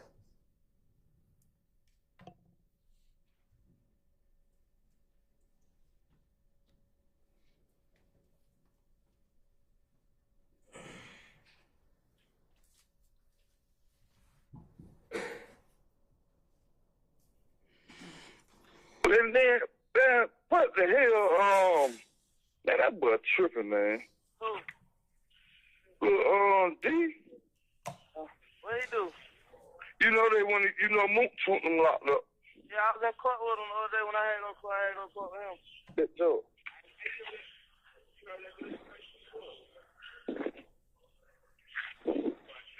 Yeah, his ass locked up. Oh, y'all just Huh? yeah, I said, they done locked up all of them, man. Ain't number 2 of them locked up. No, they went and locked somebody else. They were telling me they locked somebody else up to there or some old shit. Who? I don't know who the hell they were talking about. I don't know them young niggas right there who they talking about. But you know them. You'll probably know them. Hell yeah, man. Shit been going on, but the same old shit. But I'm to my home, you need to talk to him. Who? Lil D. What you doing? My name. What? Yeah, you know who I'm talking about. Yeah. Tell that man, tell him if you could reach out to him, tell that man, chill, man, he tripping. Man, I sent the message to his ass. I like, look, man, y'all talk that nigga and chill, man. That's all he got to do is chill, man. He tripping. That man, that's tripping for real. That shit crazy. What the boy doing? What one? Rapper boy. Oh, man, I just was talking to his ass, too. I just talked to his ass. He ain't talking about shit. He ain't talking about nothing, man. Say he finna go out of town or some old shit. You ain't trying to give me no lawyer, man? Man, hell no. Hell no. Well, that shit, man, I don't even know why you even think he gonna get down. Man, that man ain't. Well, if he is, he doing that secret. I don't know. So don't let me say. He ain't tell me nothing about getting down. He ain't say shit about that. Now, I ain't gonna lie. Now, one of them folk went so stupid at the club, Thursday, so it didn't make no sense, man. Nigga hit BB so goddamn hard. What BB? That nigga, yeah. Man, they damn near beat that boy damn near the death though. Why they doing like that? And then he hit BB. And then when the ambulance folks came and got him, he hit but the ambulance, man. The ambulance lady and bust her nose. Who did that? That young nigga. Hey, what that young nigga name though? Who did that shit? He be with Kale. Get what Kale dumb ass finna do. What? Man, that man finna try to bug BB. That man finna try. Man, it beat the police out there. He told me, I'm gonna bust me and I'm gonna run through the park. I said, man, them folks gonna flatline your ass. You do some dumb shit like that. Well, let it stupid man get flatlined. Cause that was finna goddamn show him. I started to. He dumb ass. I started to too, boy. Cause that was just some dumb shit what he was doing. Why they going home for? Nah, shit, but the nigga was in the club, dead ass drunk. So, Holmes just in the club just swinging on anybody, boy. Ooh. The nigga he with, I don't know that little nigga he be with, they be with. Man, they say he got 36 charges. He down there somewhere.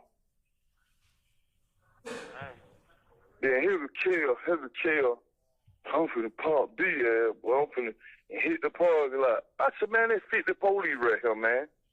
Cause after the fighting shit started, so many goddamn police came to it, wasn't funny, boy. And then he was talking about doing that. I said, man, them folk, he said, look, man, what's gonna happen to you? Them folk gonna flatline you right here. I said, you pull that thing, man. He told me, no, fuck that. I said, well, go ahead then. I'm going to do what you talking about you finna do. Stupid ass. And he was like, I'm going to just wait. I'm going to get him. Man, you ain't finna do shit. But one thing I ain't been asking about you, though. Oh. And I know you don't fuck with him, period, but on everything I love, that nigga came and asked me. Matter of fact, he just asked me yesterday. He said, if Charlotte needs something, let me know, man. Who? Bentley. Oh, fuck I'm just telling you what he said. He was dead ass for real about it. Cause you know he, not the hell he ain't. Cause he got he him right now. He him. He the one. He him right now. Just listen to what I'm telling you. I don't know who the fuck, but he him right now. What that mean? You haven't been waiting. Yeah. But. Yeah, I'm telling you straight the fuck up. Yeah. Fuck that nigga. You know he was dead ass wrong for what he did, man.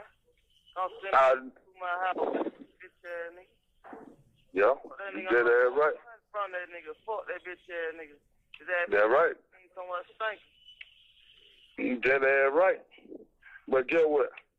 Yo ass, I left him alone, bro. I know it. I already know it. These niggas been going crazy here. But they been locking up everybody, man. I'm talking about these folk, man, these folk, I'm talking about they just snatching niggas up, man. Putting all type of charges on niggas. I'm talking about dead for real.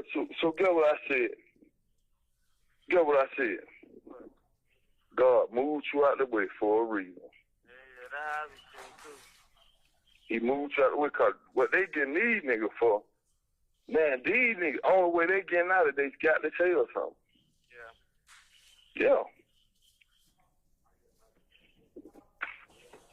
So, they been goddamn, what's the name they got out yet? Who that? Moot too? Man, No. that nigga had 18 charges. I went down there. I know it, but they ain't let little what the name not neither though. He ain't gonna get no bond either. He got a whole bunch of eggs. Yeah, I had one. I know it, but still he supposed to be able to get a bond. Please, man, you tripping. I had one ad. They wouldn't give me no bond for 3 months. He was already. No. Yes, I did when I pulled a out on the police, boy. For real? Your Honor, we're stopping at 11:58 and we pick back up at 12:08.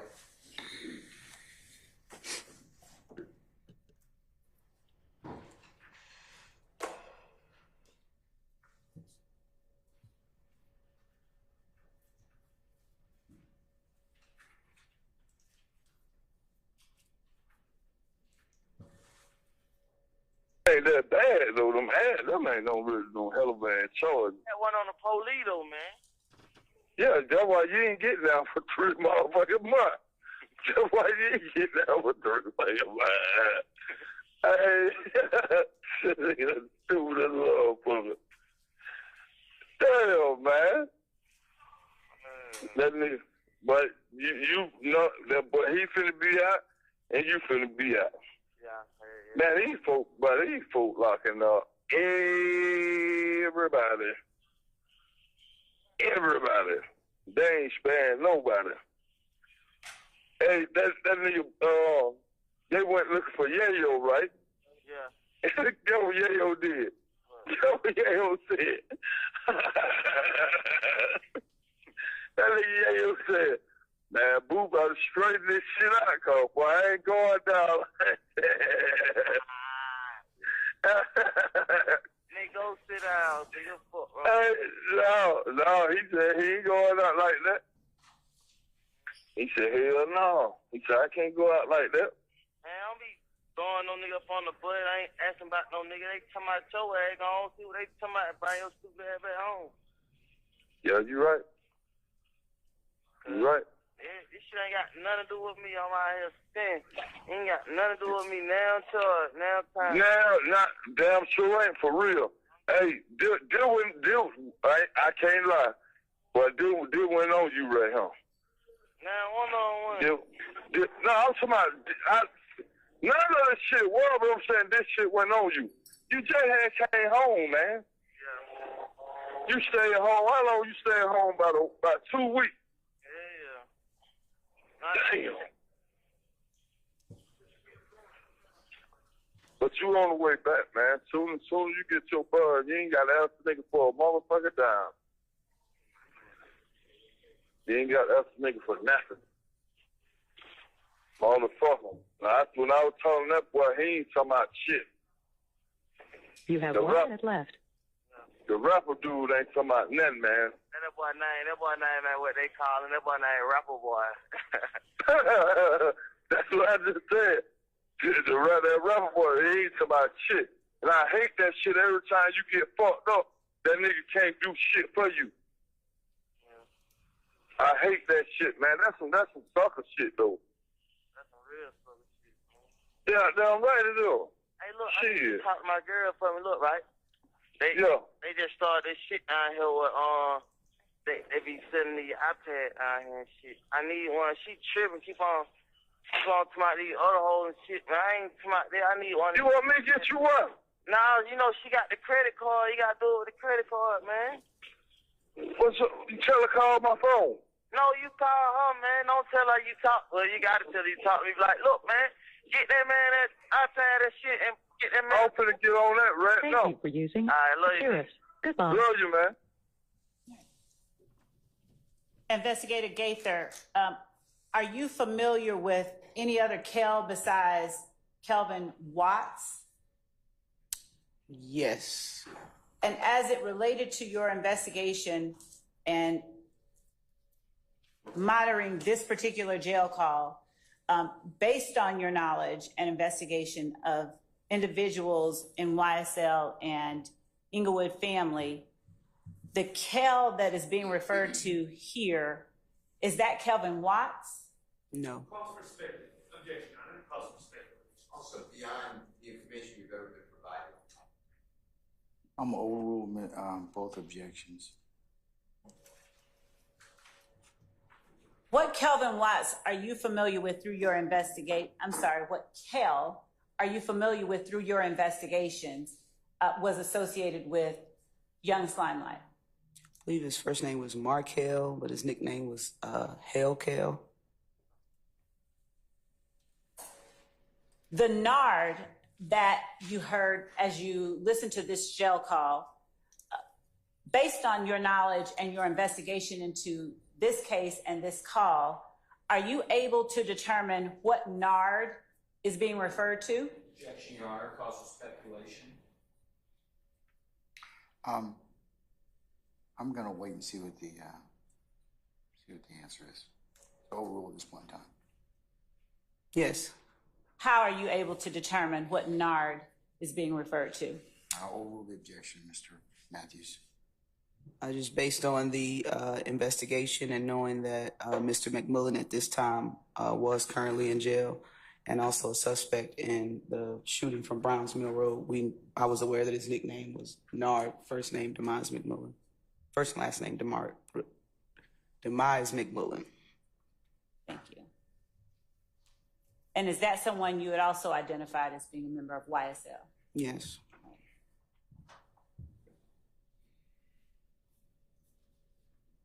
Were you familiar with a person named Yayo at the time that you heard this call? No. Okay. Were you familiar with a person named Yak at the time you heard this call? Yes. And how are you familiar with a person named Yak? Through a prior investigation. Okay. And what is the given name of the person you were familiar with named Yak? Diamante Kendrick. And is he seated in this courtroom? I saw you nod your head. Yes. Would you describe where he is seated and an article of clothing that he is wearing, for the record? This first defense table with the white, off-white, and maroon and black striped shirt. Is he seated next to the young woman in light blue? Yes. Your Honor, would the record reflect that she is identified Diamante Kendrick as the person she is referring to as Jack? It will. Thank you.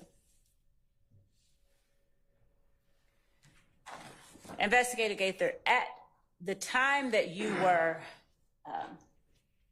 in January of 2015, did you, along with your partner, did you all begin to look through social media pages that were open to the public of persons you believe were involved with YSL?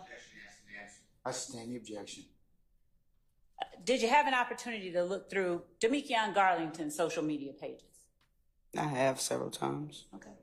And in looking through those social media pages, did you come across a video of Jeffery Williams talking into the camera? Yes. Okay. Your Honor, with the court's permission, I'm going to approach, but not before showing to counsel for the defendant what I have labeled as State's Exhibit 112 Bravo Bravo.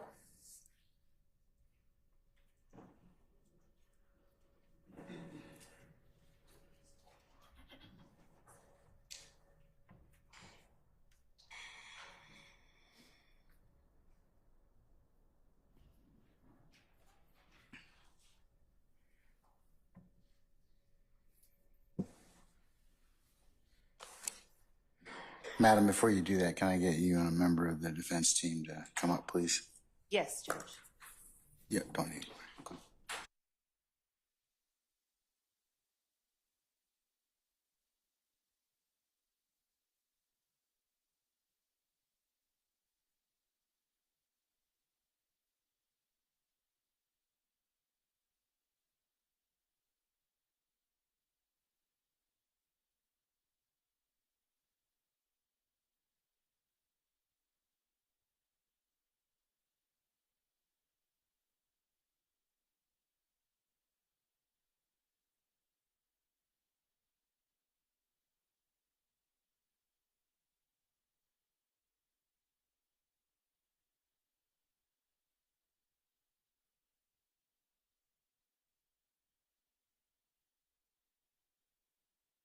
Ladies and gentlemen, it being the noontime hour, we'll go ahead and recess for lunch. So if you could please be back in your headquarters so we can begin at 1:15, that would be wonderful. Investigator Gaither will release you until 1:15. If you'll just come back, please don't discuss testimony anybody except the attorneys in this case, okay? Yes, sir. All right. All rise.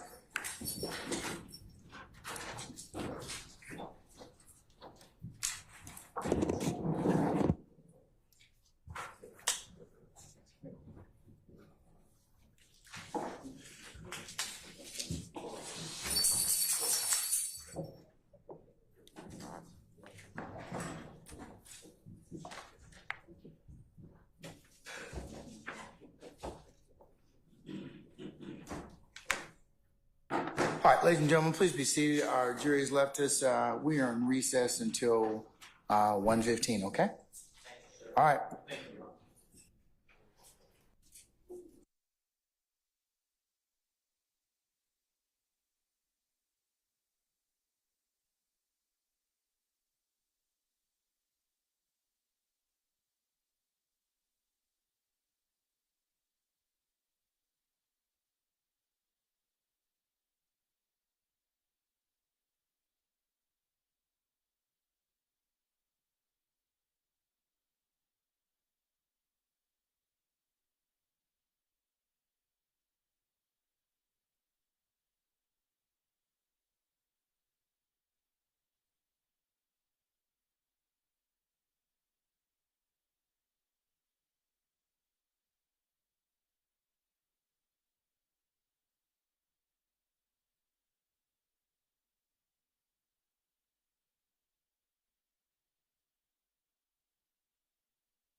and this is why I'm asking now, because Investigator Gaither's on the stand, regarding a January 10th meeting between Investigator Gaither and Kenneth Copeland. We brought that up a couple days ago, and we haven't heard back from the state.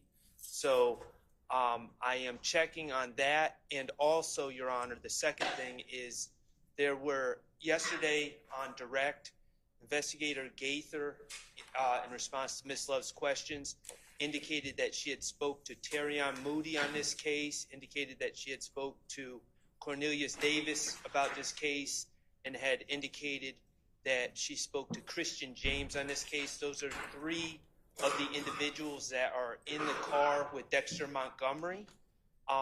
In the discovery provided, at least to my knowledge, there's no police reports documenting this or taped conversations documenting this. Now, I'm not denying that there's a possibility that they weren't documented, but I just want to make sure that there's no documentation that is missing.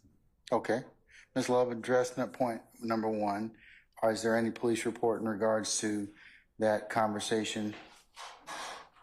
Your Honor. Did you check and make sure that there was not any?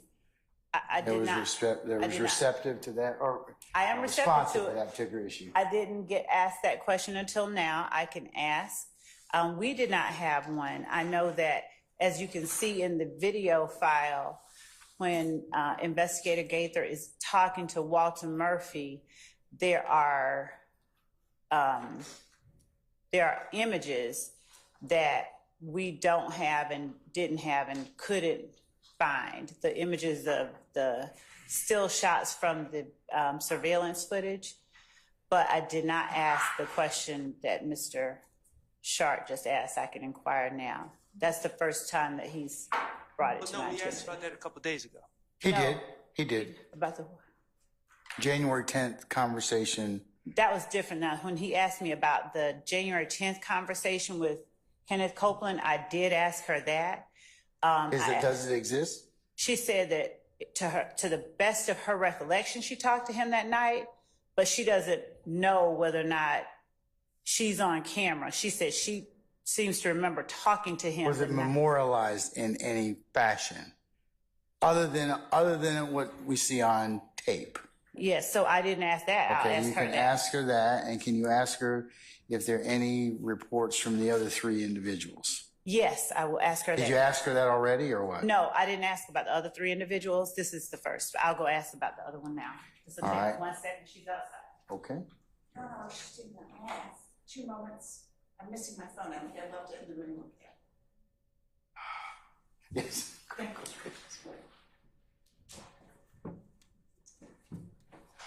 Mr. Sharp. Your Honor, may I ask Mr. Sharp to accompany me so that I can Sure. say it at the same time?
You're gonna need your phone.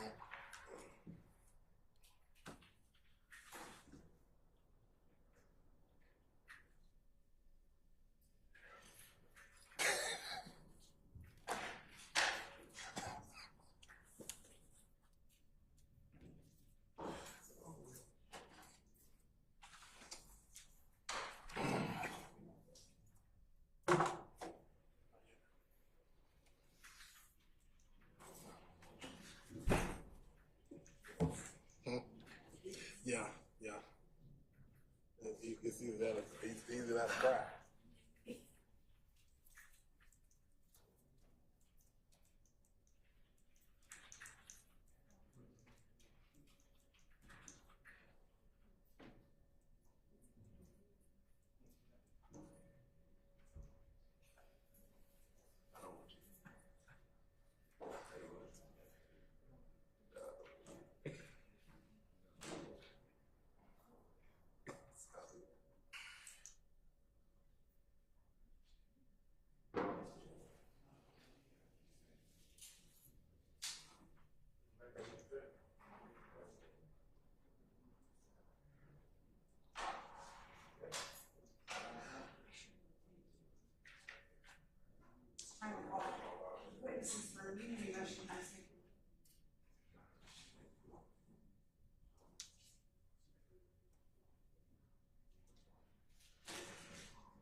Investigator Gaither, please.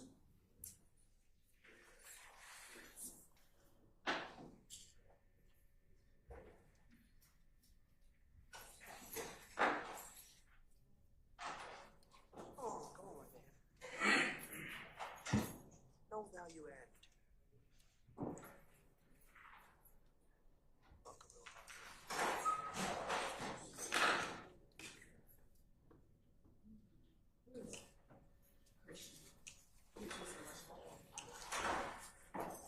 All right, Sergeant Ingram, summon our jurors, please, sir.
All right, ladies and gentlemen, please be seated. All right, thank you, Sergeant Ingram.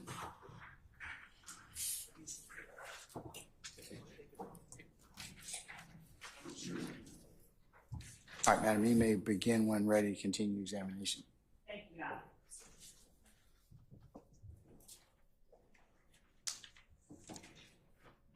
Investigator Gaither, I have been calling you Investigator Gaither since we started. What was the last title that you held at the Atlanta Police Department? Sergeant. All right. My apologies for that. I'm taken. Previously, you testified about what has already been admitted as State's Exhibit 70 Bravo Bravo and 71 Bravo Bravo.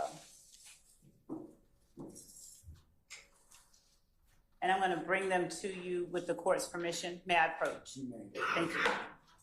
Showing you 70 Bravo Bravo and 71 Bravo Bravo.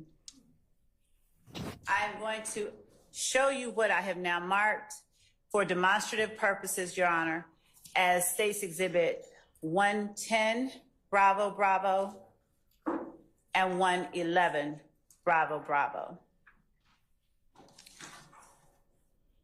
I have shown these to counsel for the defense, Your Honor, so I'm just going to approach with the court's permission. Thank you.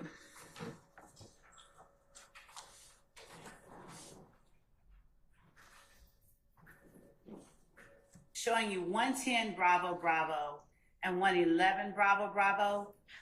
Are those angles of the intersections shown in 70 Bravo Bravo and 71 Bravo Bravo with the street signs actually showing? Yes. And are they accurate representations of the intersection as it looked Yes. in April 2015? Yes. Your Honor, the state tenders for demonstrative purposes only State's Exhibit 110 Bravo Bravo and 111 Bravo Bravo. No objection. All right, states 110 Bravo Bravo and 111 Bravo Bravo are admitted for demonstrative purposes. Shown. Thank you, and I will hold up and ask you to describe for the jury just what it is we're looking at in State's Exhibit 110 Bravo Bravo. That is Harper Road, looking eastbound. Okay. And when you say Harper Road looking Here. eastbound? This is Harper Road. This is Browns Mill Road on here. Okay. Harper? No, that's Browns Mill. Yes. Eastbound is this way. Well, looking at the picture, you're facing it. That's eastbound. So on 110 Bravo Bravo, showing you the old-fashioned way, looking at the picture, Harper eastbound is the way that I'm pointing. I stand it's a formal question. You can rephrase. The vehicle that's in the picture is facing westbound. The opposite way. Looking at the picture, you're looking at it. The car is facing westbound. Thank you. And what area do we see in 111 Bravo Bravo? That's Harper Road as well, at the intersection of Brownsville. And is this a four-way stop, two-way stop, or something else? It's a two-way stop just on Harper Road. Brownsville Road doesn't have a stop sign or stoplight.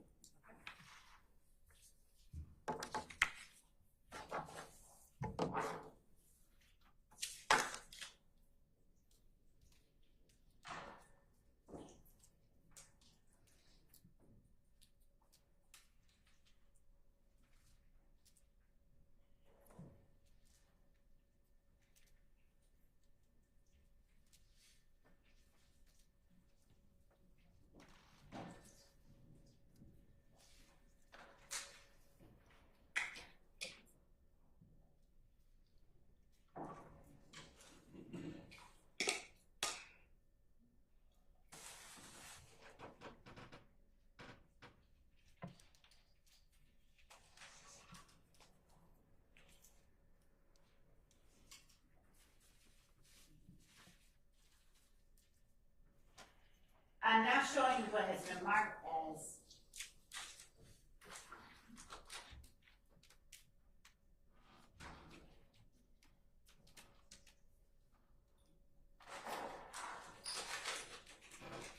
for demonstrative purposes, State's Exhibit 103 Bravo Bravo, which I have shown to 103 Bravo Bravo Alpha,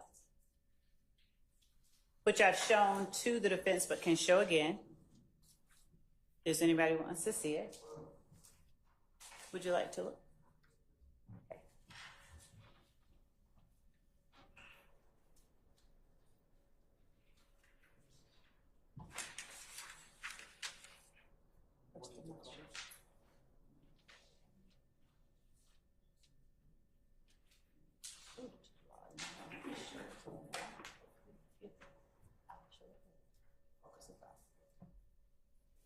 Because I think I've invited people. Yeah, I don't believe that one was shown. So. We can move past it.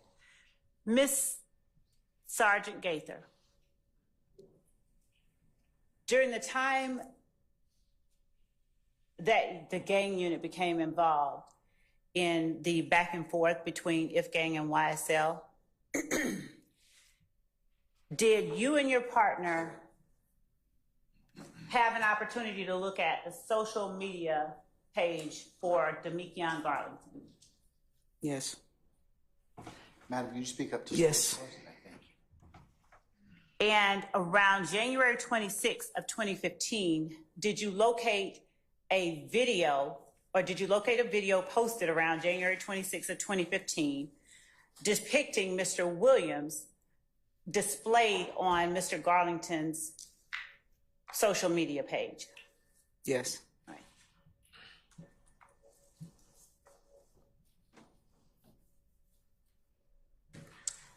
Showing you what has been marked as State's Exhibit 112 Bravo Bravo.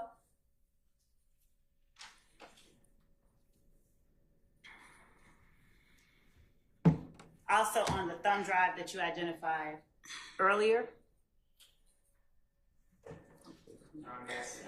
Measure. Before I tender it, I'll bring it over.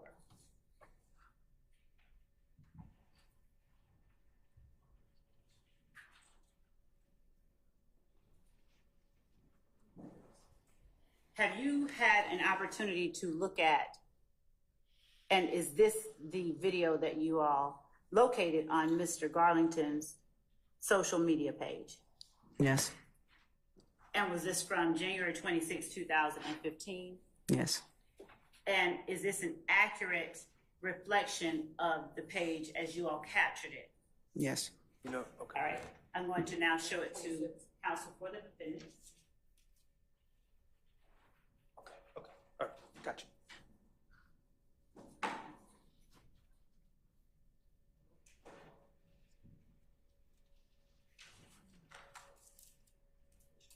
Does the video depicted in State's Exhibit 112 Bravo Bravo have sound to it? It does. And does it have more than one voice? Yes. Do you recognize the voices? Mr. Williams and I don't want to speculate on the second person, but I did. Your Honor, State Tender State's Exhibit 112 Bravo Bravo as evidence. Any objection states 112 Bravo Bravo. Yes, sir. Basis. Foundation is RICO.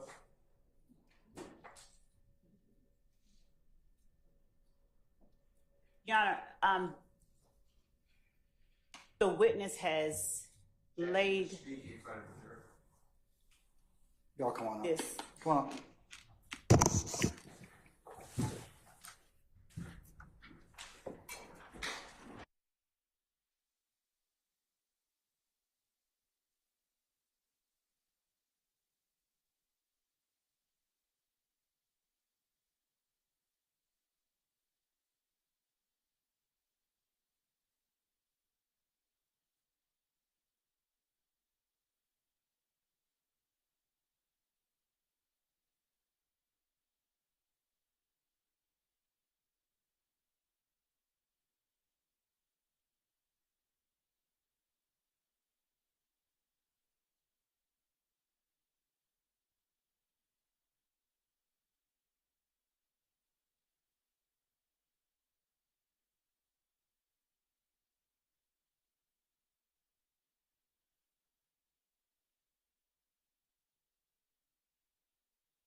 Sergeant Gaither, I'm going to ask you a few more questions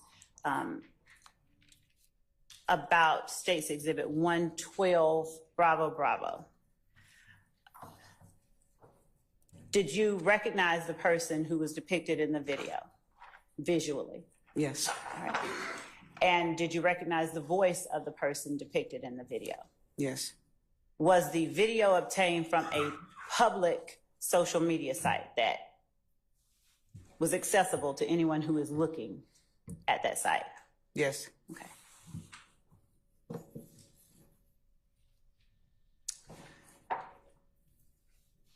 We will come back to that. I just want to ask you a few more questions about your investigation into Dexter Montgomery.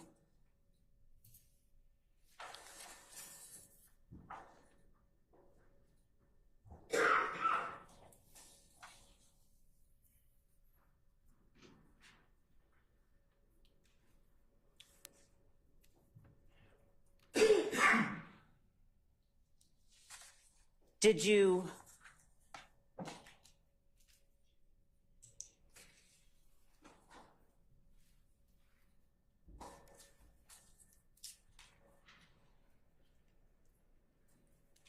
charge Walter Murphy in relation to, did you speak with Walter Murphy again after the August the 18th of 2015 interview that you did with Walter Murphy, his attorney, and Detective Dennis? Yes, ma'am. I stand the question. In the February the 16th, 2016 proffer that you did with Walter Murphy, did you obtain any more information than you had gotten in the other two interviews you had with him? That would go to the best evidence rule, Your Honor. Your Honor, I believe that I can ask the witness about the type of information she obtained. I would object. Same objection. I'm going to sustain the objection. Yes, Your Honor. While you were speaking with Walter Murphy in the September 16, 2016 interview. August or September?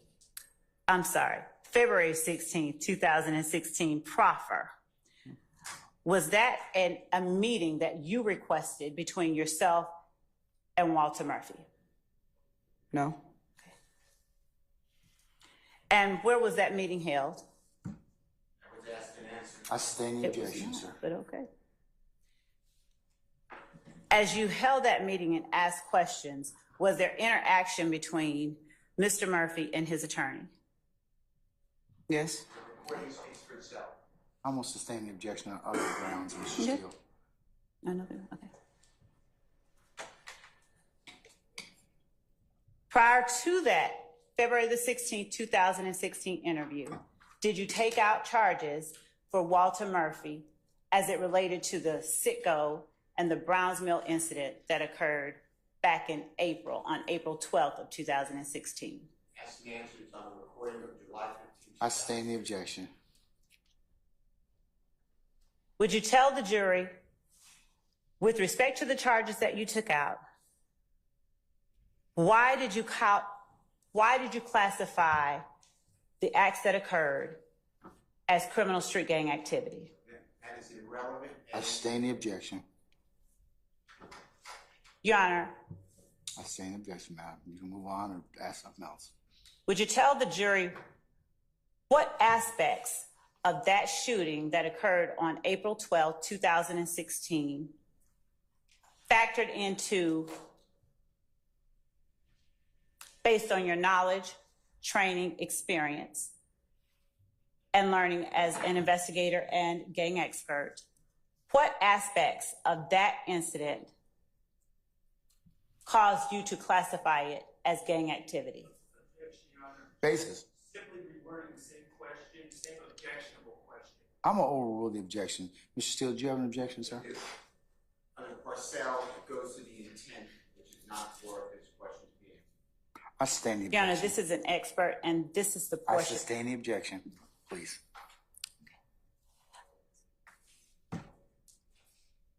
When crimes are committed, and the persons committing the crimes make no effort to conceal their identity, does that hypothetically... She hasn't pondered the question quite yet. Let her finish, and then I can make a decision. And, Your Honor, at this point, since the court has qualified the witness, I will be asking a hypothetical. And that's my objection, Your Honor. It's a lay witness at this point, and it's not proper to ask a lay witness hypothetical. I stand Your Honor, I objection. have to demarcate, and at this point, I'm asking that the court recognize and instruct that we are demarcating and asking expert opinion. You all approach.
Sergeant Gaither, as we are getting a last exhibit, and Your Honor, we are intending to bring back the one that we tendered a moment ago with the court's instruction. Which is? Which one, madam? The 112 Bravo Bravo Okay. that takes out the portion of the second speaker. Are you trying to tender it at this point in time, madam? Your Honor, we would tender that exhibit with the caveat that, with the court's earlier ruling? yes, Your Honor, yes. Any further objection, counsels, to states 112 Bravo Bravo? Yes. Basis. Okay, Ms. Love, show that to counsel, please.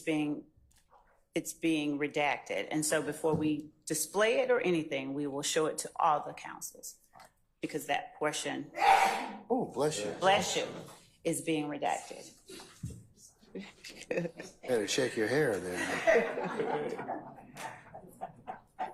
You got Kleenex. Okay, that's good. All right.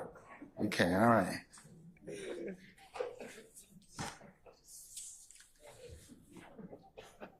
Sergeant Gaither, at the end of your investigation, would you tell the jury the persons that you took out warrants for, that you charged with actions in this particular case? Walter Murphy and Demise McMullen. Okay. And what did you charge them with? I believe it was 5 counts of I did not. I'll overrule that objection, sir. was 5 counts of criminal attempt murder, participation in criminal street gang activity, aggravated assault, possession of a firearm during the commission of a felony, possession of a firearm by convicted felons. I believe that's it. And what gang was it that you were charging them with committing crimes in furtherance of? YSL. Basis, sir.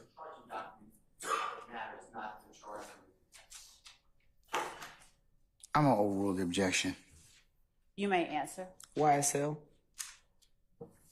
Thank you. And Your Honor, with the exception of the video that we are redacting with the court's ruling, I don't have any further questions at this time. With the court's permission to play that video after it's properly redacted and defense has had an opportunity to look at it.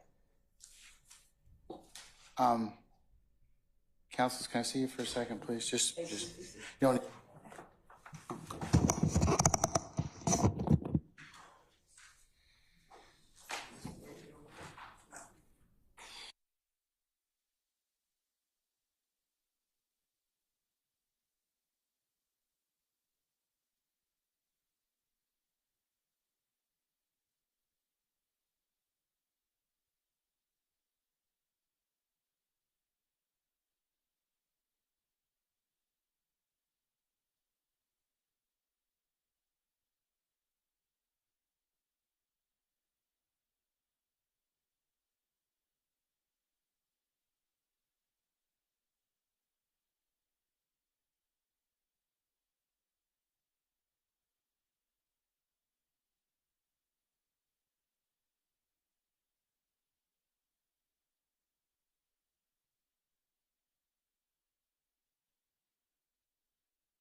Take comfort till 3 o'clock, and then we'll come back and see where the afternoon leads us at that point, okay?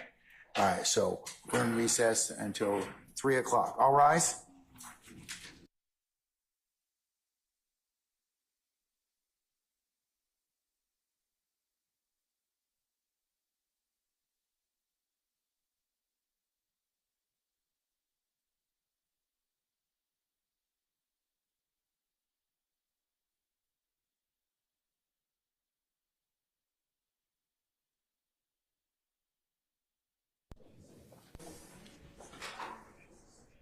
All right, ladies and gentlemen, please be seated. Detective.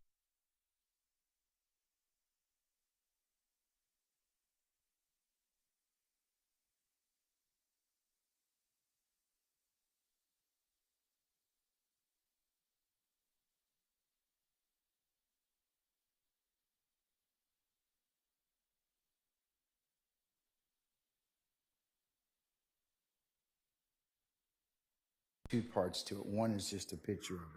So let me see. First, let me see states 112 Bravo to begin with.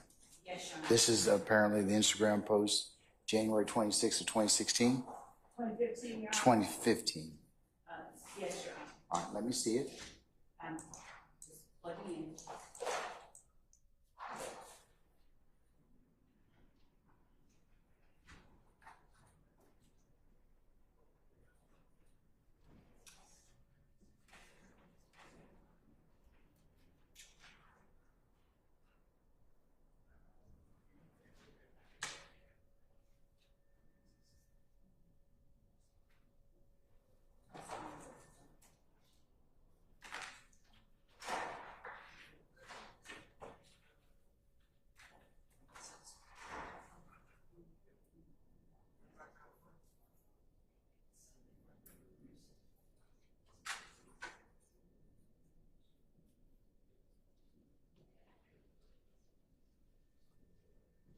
Wes, is that covered? Is that thing covered over there? Okay. Oh, that's fine. I just wanted to know.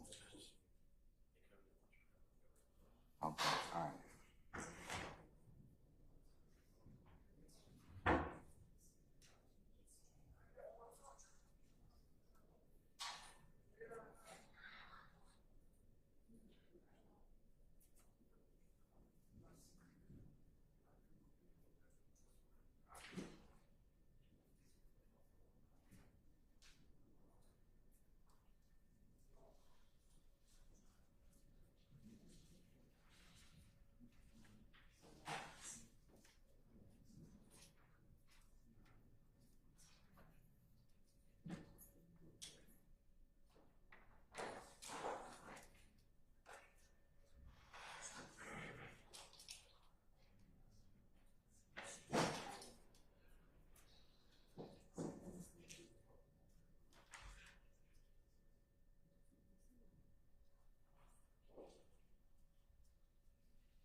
he is putting forth himself as a figurehead. He's saying that's for me and my gang, me and YSL.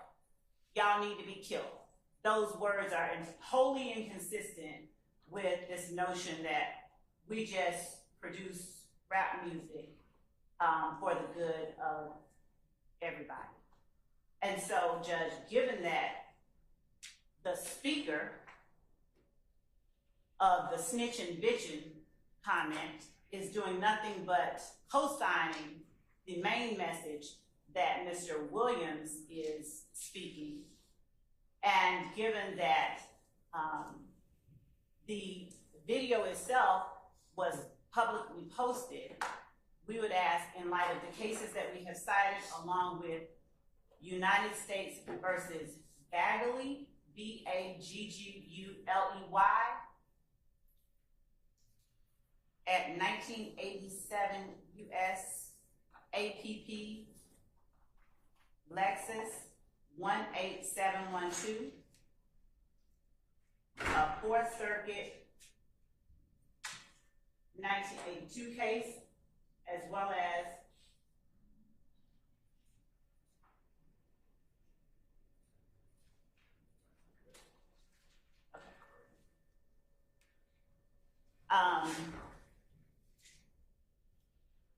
in United States versus Bagley, the court said that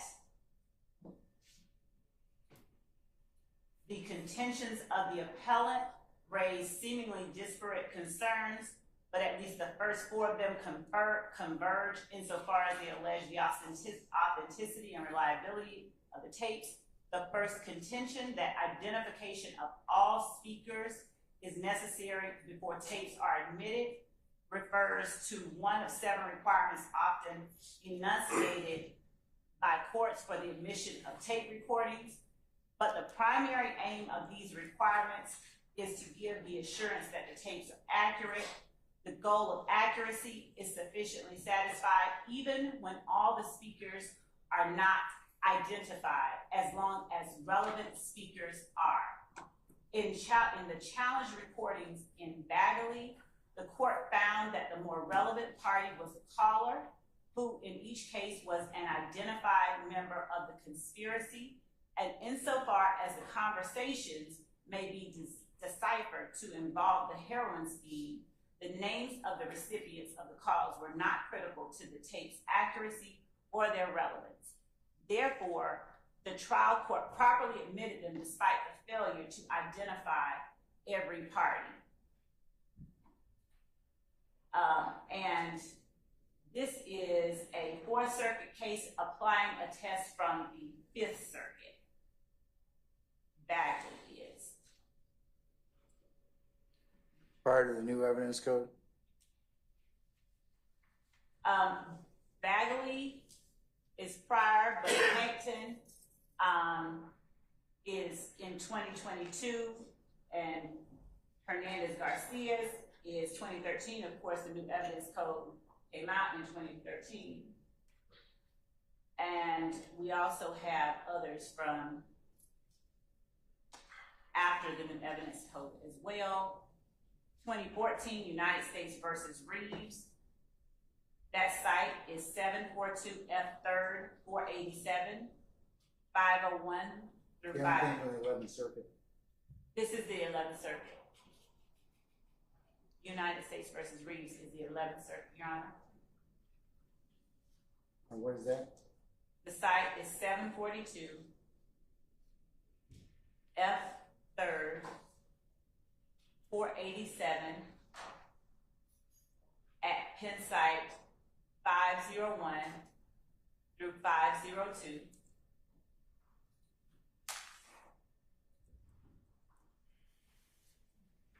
And in Reeves, the court cited Biggins, Biggins, which was a Fifth Circuit case.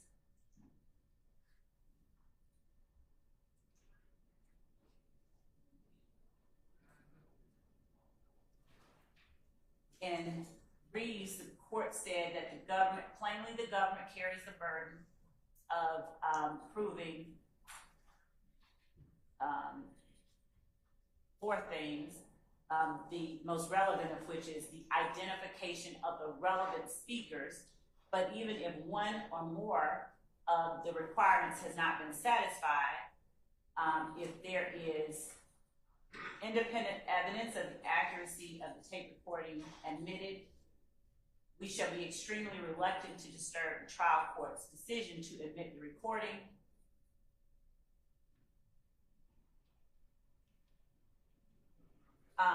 They point out that under the federal rules of evidence and opinion identifying a person's voice,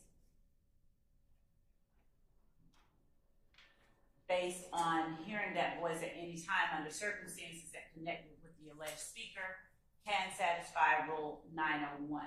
And they cited this Circuit 1979 case for that proposition. So for our purposes, as we've alleged and stated from the beginning, the person that we identified in the overt act listed in the indictment was Mr. Williams.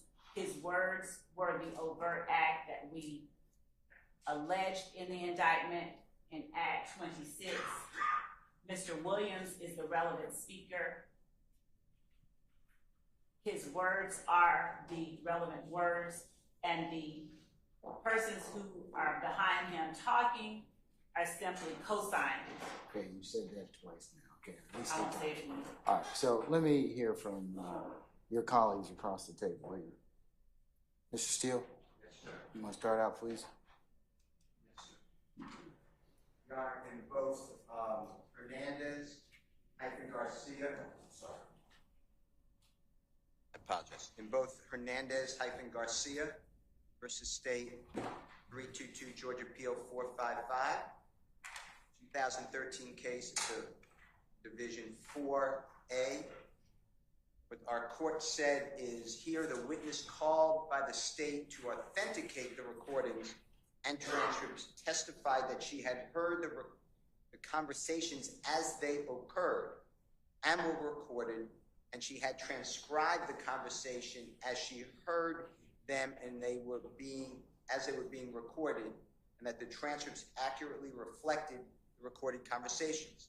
United States versus Reeves, R-E-E-V-E-S, 742 F3rd 487, 11th Circuit. Our 11th Circuit said under Division A, in order to introduce a recording at trial, the government must establish that it is an accurate reproduction of relevant sounds previously audited by a witness. Plainly, the government carries the burden of proving the competency of the operator, the fidelity of the recording equipment, the absence of material deletions, additions, or alterations in the relevant portions of the recording, and that the identification of the relevant speakers. But even if one or more of these requirements has not been satisfied, if there is independent evidence of the accuracy of the tape recording admitted at trial, we shall be extremely reluctant to disturb the trial court's decision to admit the recording. These are all foundational. That's why I didn't mean to turn my back. I came back to the computer. That's why you told me over my objection I could not get in the lifestyle recording. It's a song by Rich Gang. When I had Trantavis Stevens on the phone or on the stand, you said to me, he doesn't know. You said you can get it in with someone else. It's Mr. Williams' words. You're showing that it's not a member of a gang, that it has a real lawful purpose, but you have the wrong witness. Okay, why wouldn't, I'm just asking this question, Mr. Steele, why wouldn't just when it boils down to it, the statements purportedly made by your client, why wouldn't those be admissions of a party opponent? They need to be identified as to when they were made. It's a repost. What you're being shown is a repost. Are they the same statements? People change things all the time. Like the state was going to redact here. In the background, we started out with the state saying you only hear yeah, yeah by other identified persons. You clearly hear the person saying, I'm going to lie on God. Snitching, I'm not going to say it, but BIT blank ACHES. F and then the N blank GGA. That's as far as I can blank you. So help you God. It's 17 seconds and there are multiple speakers. It's not just 2 speakers, it's multiple speakers that right now the state may be able to get it in. It's just like you told me. I'm not saying this may not be evidence that's important to the case. What I'm saying is there has to be the same foundation that the state lays that you're making me lay, and that's what the case law supports. Now, if you let it in, an appellate court, they may say it was error, harmless error, it wasn't an abuse of discretion, it wasn't abuse of discretion. We understand that, but we're here now. The state cannot lay the foundation. They need a different witness. They don't have the time, just like in the last series of jail calls. You had to say what the date was. The witness was able to provide the dates. They have the dates here. They know a reposting. They don't know if it's the accurate statements. They are taking something off of the internet. It is exactly what you have told me. In the other cases that the state has cited, the witness was a member of those conversations, heard them live and said, those are the conversations. I don't know the other people, but that is exactly what was said. That goes to weight. Here, they don't know what was said. They know it's a repost. That is my statement. All right, sir. Thank you. Thank you. Anybody else? All right, let me take a few minutes out, and I need to take comfort, and I'll think about it, and we'll come back. Your Honor, can I get the court done? No more sex, okay? I'm gonna take my break. Everybody should see. We're in recess.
I'm sorry, who are we missing? Matthew Senior, but we got Okay. Junior. Oh, Junior's here though. Mr. Matthews Jr., I apologize.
Are we still waiting on Mr. Matthews Sr.?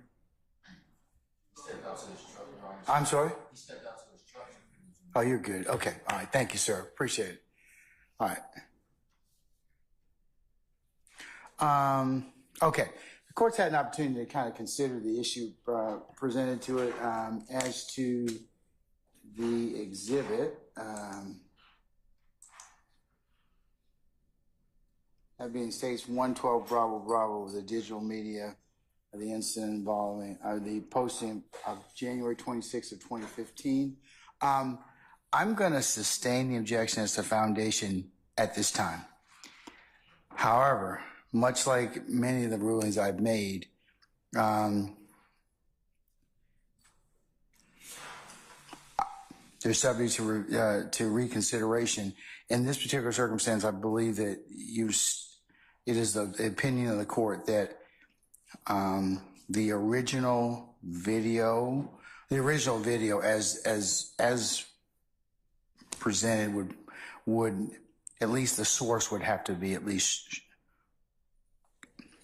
identified for the purposes to make sure that there were no alterations of that particular video. I don't know whether or not they are, but I think that'd be part of the foundation in this case. So, for example, when we haven't had testimony of this quite yet, if it can be shown that this particular video came from Mr. Williams'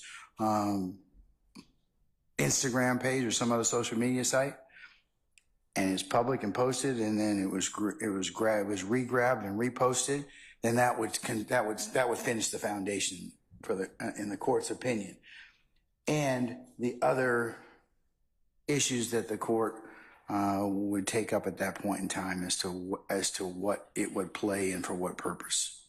Okay, so I'm going to sustain the objection right now, but if you can lay more foundation another time, I'll reconsider it, okay? Yes, Your Honor. And to understand, Your Honor, is the court saying that only postings of a party opponent on the party opponent's website can be? No. It has you have multiple issues with this particular piece of evidence. We haven't gotten to the reason that you want to put it in. That's separate. Okay? The first part has to be the foundational aspect of is it true and is it authentic? So in order for you to do that, you need to show where the original posting came from so there's no alteration of that particular post. I would need to see that in order for me to kind of make further decisions on whether or not that particular statement is admissible. So I'll get to that. But I think that if you can show that where it came from to begin with, that there's some reliability that, hey, it came from Mr. Williams' website or a post from Mr. Williams, then I'll reconsider it at that point in time. I just haven't heard any testimony about that. I didn't know if the court saw at the bottom it said at Thugger1. It referred to Mr. Williams' website. I understand that. And so, but it's still a reposting. And in doing so, Mr. Garlington was adoptively admitting Mr. Williams' words as Mr. as our evidence book says, statements of a party opponent are admissible without presentation of any predicate or foundation. The definitional exemption for individuals. Where's that? It's on page 463. It's in 24-801 D2A. It's 24-8 what? 801. 24-8 dash what? 801, Your Honor.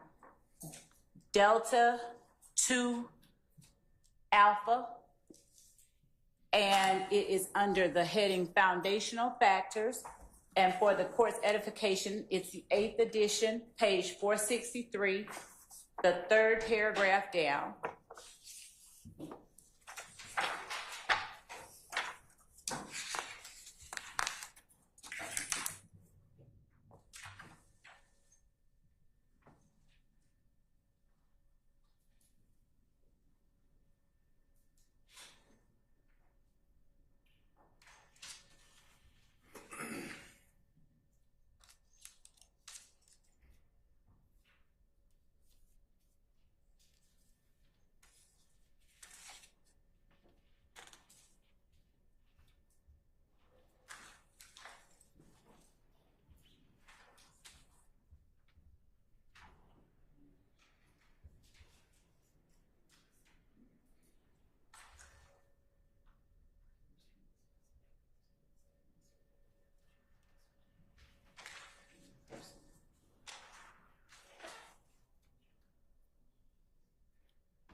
What paragraph? I'm sorry. It is paragraph 3 that starts with statements of a party opponent are admissible without presentation of any predicate or foundation. The definitional exemption for individual admissions is extraordinarily broad, with exemption for individual admissions having almost infinite breadth. In addition, an admission of a party opponent needs no indicia of trustworthiness to be admitted. The party admission must be relevant, and the party admissions are not subject to the personal knowledge requirements of Federal Rules of Evidence 602. In addition, courts recognize the freedom that admissions enjoy from, quote, the restrictive influences of the opinion rule. They go on to point to the fact that the District of Columbia Court of Appeals explained the generous treatment that the introduction of party admission receives. Party admissions differ from most out-of-court statements in that their admissibility does not require the demonstration of guarantees of trustworthiness, but is based rather upon the identity of the speaker. Therefore, party admissions do not require foundations to be admissible as substantive evidence. They need not have been made on personal knowledge and may be in opinion form, so long as the statement is fairly attributable to the party. It makes no difference whether the adopting party had any personal knowledge of the truth of the matters mentioned in the statement. And then it goes on to show. That's plenty. All right, Ms. Steele, I'll give you the last word because it looks like I may have read too early. So. I believe you read too early. Statement of a party admission has to be an admission. Party opponent. An admission by a party opponent, I thought. Admission by a party opponent. Yes, sir. An admission has a specific text and connotation in law. It's different than a confession, which admits all elements. An admission admits some of the elements. Here, this is a statement. The state still has to be bound by the foundational requirements that you have sustained the objection. Okay, stop. Please, yes, sir. Please don't go back to that. I have to make them on individual bases. All right. So, why wouldn't this be an admission of a party opponent, your client, for if a jury chose to believe it? Because 3 reasons, and you've already said them. They don't have a date. But it looks like from looking at Carlson and 24-8-801 D2 alpha, that's what it indicates here, that that statements of a party opponent are admissible without presentation of any predicate or foundation. Because it's not an admission, so you still need the foundation. Why wouldn't it be an admission? If it's believed by the jury for what it stated in the statement, it goes to whether or not your client's a leader. It goes to whether or not he has control. It goes to several other purposes that the state mentioned earlier in terms of his relationship to YSL, intent. So if the jury believes that, because that's certainly within their purview. But why wouldn't it be a admission by a party opponent for that reason? Because the state is saying they charge it an overt act, that this statement was made, reposted on the 26th day of January 2015. There's no evidence of that. But it looks like, I'm sorry, go ahead, sir, I apologize. Go ahead, I'm sorry, go ahead. My position is it's not an admission without there's some sort of context. This was said for this reason, to stop people from cooperating, or this was said for this reason. But that's what the jury needs to decide on that issue. Foundational requirement, like you've said. I believe the foundation still is. Okay. While I did say that, Mr. Steele, it looks like that. Of course, I have to look at things in the light of what you all tell me, and also the statutes and the law applicable. But it appears that it looks like from statements of a party opponent are admissible without presentation. If I believe that the statements in 112 Bravo, the digital media from January 26, 2015 are in fact an admission against interest. I don't believe, or admission of a party opponent, I should say. I don't believe that it fits in that category because we don't have any of the date that it was made. If it was truly that statement of Mr. Williams, I still say that the state, they started out with, it's all Mr. Williams' statement and there's nothing else said except yeah, and indiscernible. That's wrong. Then they started out with, they don't have to identify the speakers. I believe that's wrong. And now they are at a position where they don't have to lay any foundation because it has to be an admission of a party opponent. But it looks like under 24-8-801 D2A that it's not required. Okay. It's not required. Well, then I need. And I'm looking at the statute right now, and it says, admission shall not be excluded by the hearsay rule. An admission is a statement offered against the party. A statement means an oral or written assertion or a nonverbal contact of a person is if it's intended by the person as an assertion. Your client is allegedly making a statement in this particular video, which arguably is an admission by a party opponent for what the state is claiming in Act 26, as well as Count 1. So, I mean, and that's for the jury to decide, but whether or not they want to take it as that. But it appears that if I'm reading 801 D2A correctly, that the foundation has been met. Well, then I didn't know about this when we broke. If I would have known about this issue, I would have done it over the break. I just learned about it. I'm assuming when the court learned about the state's new position, I'd like time to look at it because my memory is this is not an admission, but I have to get you the cases. I can't cite a case to you off the top of my head. I apologize. No, I mean, look, I'll give you 5 or 10 minutes if you can find me a case that says it's not a statement against interest or a statement by a party opponent, but admission by a party opponent. I'll take that into consideration, sir. Okay. Thank you. All right. So I'm just gonna pause for just about 10 minutes, and I'll go ahead and let you all confer about that. Okay.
Where's Mr. Steele? Oh, there he is. Okay, all right.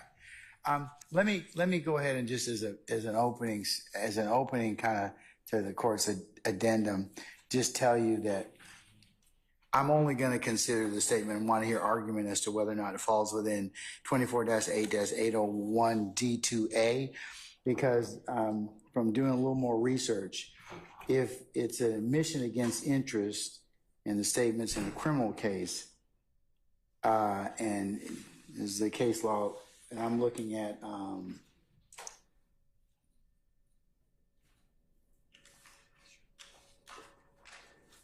Anderson versus the state, 360 Georgia App 291. If it's in a criminal case, it exposes that the declarant to criminal liability is showing must be shown of the corroborating circumstances that clearly indicate trustworthiness of the statement. So my original ruling would stand on that issue, that you'd have to be able to show where it came from, even though generally a repost can't be changed, but I don't know that. So I would have to hear something about that. So I'm not going to take it as a statement against interest. I will, however, hear any argument as to whether or not it still falls within an admission by a party opponent. Does the court have a preference for when each side speaks? Okay, go ahead. So, Your Honor, under 24-8-801 D2A, admission by a party opponent, I believe the question raised was whether it was an admission. 24-8-801 defines statement as an oral or written assertion. In this particular case, there was an oral assertion that if you lie to your folks and get in court and tell the truth, you need to be killed. That's from me and YSL. But 24-8-801 also defines a statement as nonverbal conduct of a person. The nonverbal conduct was capturing himself saying that, memorializing the assertion, the oral assertion that he made. So the exhibit itself qualifies as a statement because it contains both oral assertions and nonverbal conduct. And so therefore, under 24-8-801 D2A, it is a statement of a party opponent, which is admissible without the presentation of any predicate or foundation. Additionally, Your Honor, 24-8-801 D2E would make anything said by the people behind him who are co-signing as to what he is saying, co-conspirator statements. They are literally— We don't know who they right. are, so. Right. And so what we hear happening by the primary and only relevant speaker, and that being the defendant Williams, is as he is saying, y'all need to get killed, bro. That's from me and YSL. There's no rejection or rebuking or anything like that of the snitching bitching statements. So essentially, he's adopting those as his own as well. He being Mr. Williams, so purportedly, right? Yes. Okay. And so we primarily stand on the admissions by a party opponent, and as to the commentary that is also heard, we would argue that Mr. Williams has adopted those, and that any argument to the contrary goes to the weight and not the admissibility of the statements, and the jury is the proper entity to weigh that statement. All right, madam. Thank you. Mr. Steele.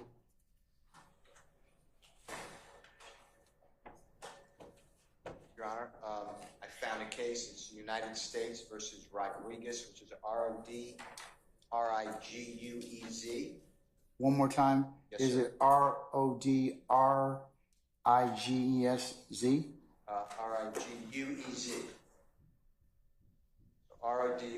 RODRIGUEZ. Yes, sir.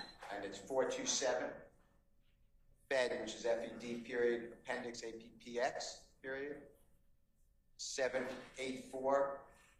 One more time, I said Yes, sir. 427, 427. Fed, I'm FED sorry. period, appendix APPX period. You said Fed appendix? Yeah, FED period, APPX period, 784. All right. It's in division Let me see if I can find it. C1. Hold on 1 second.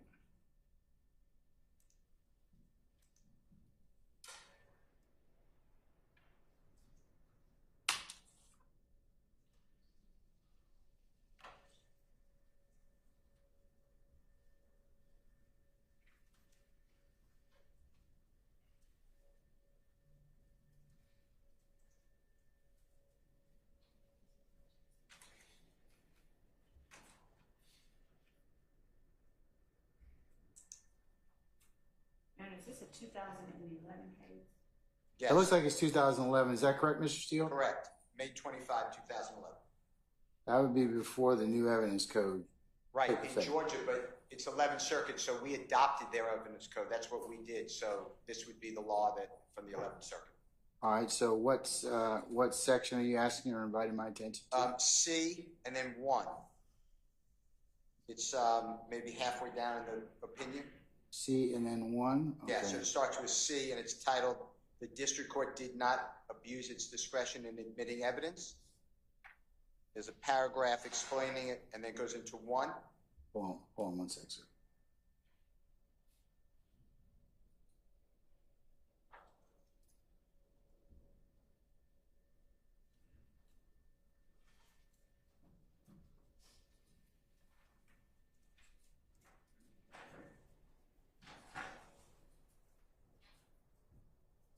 Is it the letter C in terms of, Yeah. Okay, hold on 1 sec.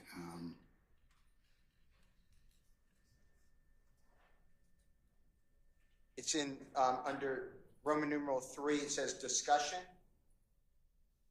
And then it starts with A, B, and then C, and then 1.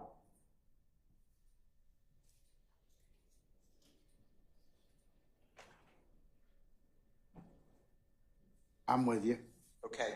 And then, I mean, it's a short passage. We could read the whole thing, but I liked it because it targeted both what you said to us, and I heard what you said after I found it. But 801 D2A as well as 801 D2E, it was in the same case. And in the third paragraph of Division 1, it states that the district court also acted within its discretion when it concluded that circumstantial evidence coupled with Rodriguez's self-identification authenticated the telephone conversation sufficiently to satisfy Federal Rule 901, which is corresponding to Georgia 24-9-901, which provides that the requirement of authentication or identification as a condition precedent to admissibility is satisfied by evidence sufficient to support a finding that the matter in question is what its proponent claims. And that's what the court just found, and what I've been saying, they don't have, to my knowledge, right now, any evidence that this repost is what it was originally. They don't have the date on the original statement. So that is my position again.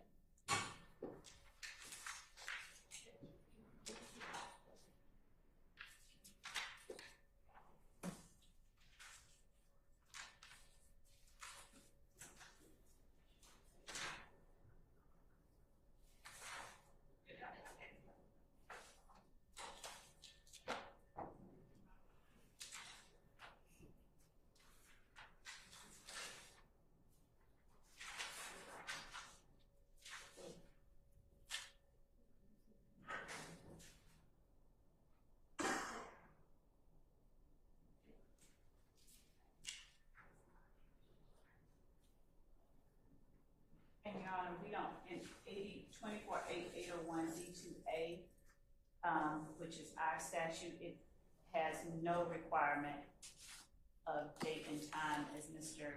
Steele is asserting. Authenticity. And specific. That's different. That's different. Authenticity is different. Exactly. Authenticity is different. It's 901. But, okay, it's the authenticity of it's a repost. Okay. I'm not saying But it can't be done. okay, but Mr. Steele, that would only be, for example, if I couldn't or nobody could make out that that's purportedly your client, that would be indicia that it's not reliable. Okay, but there's nothing in there that's shown that the postings have been distorted. It's not readable. It's grainy, whatever. So there's sufficient indicia that that's your client. I mean, I would argue that from looking at what the state has tendered or proposes to tender as in this exhibit 111, I should say 112, Bravo. I'm not claiming that someone reasonably did not say that's Mr. Wayne. I'm not claiming. But that goes to 901, and it goes to whether or not it could reasonably be that it's your client and there's other and it's reliable. So. Is there something beforehand? Is there something after? Were the words changed? The other speakers are unidentified. But there's nothing in there that would indicate to the court that has occurred. If there was, I would certainly take your argument, and that would be more applicable. But I understand, sir. I'm gonna basically overrule that particular. I'm not gonna overrule it, but I'm gonna go ahead and I'm considering it for the proposition. It is. Your Honor, in regards to the statements of other people on that video, those are not admissions by Mr. Williams. So are those being redacted? I recall, despite what was said at the bench, that the tape actually, I think at one point someone says this is from YSL, B word, or something like that. And those are not words of Mr. Williams. Okay, but Mr. Williams, if you believe the state's argument, and the jury can decide for themselves, he's co-opting that particular person's statement as to the circumstances. Well, and I have an argument about that. Essentially, what we're talking about under the law is the case law refers to as an adoptive admission, and two things. Well, no, it's different because you're still dealing with statements of a party opponent. Okay. Right, but if it's not the person, if it's not the party itself making the statement, then the only way it's admissible is if it's adopted by the party. That's what an adopted admission is. And according to the 11th Circuit and the case law, it's very limited case law in Georgia, but two criteria must be met. First, the situation must be such that the innocent would normally be induced to respond to the words of the other person. And second, there must be sufficient foundational facts from which it can be inferred that the defendant heard, understood, and acquiesced to the said statement. And this is my argument. It's going to be by analogy. I'm on the phone with Mr. Steele. We're talking about the day we were in court, and then Mr. Steele says, and Max, remember that armed robbery that we did in 2020? And then he hangs up the phone. Well, I didn't have much of a... That's a little different. Hey, because that's called a tacit admission. That's a statement that somebody... Listen, that's a statement that somebody makes that you expect them to say. It's just like, like somebody who says, did you hit Frank? I didn't. Well, right. You'd expect somebody to deny that immediately. Correct, but from my recollection of watching the post, that last part was said at the very end of the post, and there was really no opportunity to respond, to acquiesce, to do anything. And then the post ended. So my argument is, you know, I agree with Mr. Steele that it should not be admitted at all, and that's my stance. But if it is going to be admitted, the words of the third party, I don't believe that Mr. Williams' lack of chastising the person, whoever said it, in the 1 second that the clip continued before it was turned off, constitutes an adoptive admission. And so All right. that's my stance. Thank you, sir. All right, State, you wish to be heard on that issue? Yes, Your Honor.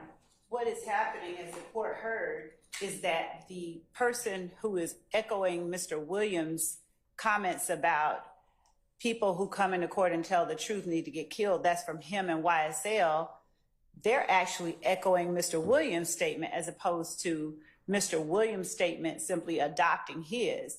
The other thing that I would point out is that this is a much different situation than, say, someone taking a selfie and getting photobombed unknowingly by Mr. Brown standing behind me until I look at the picture.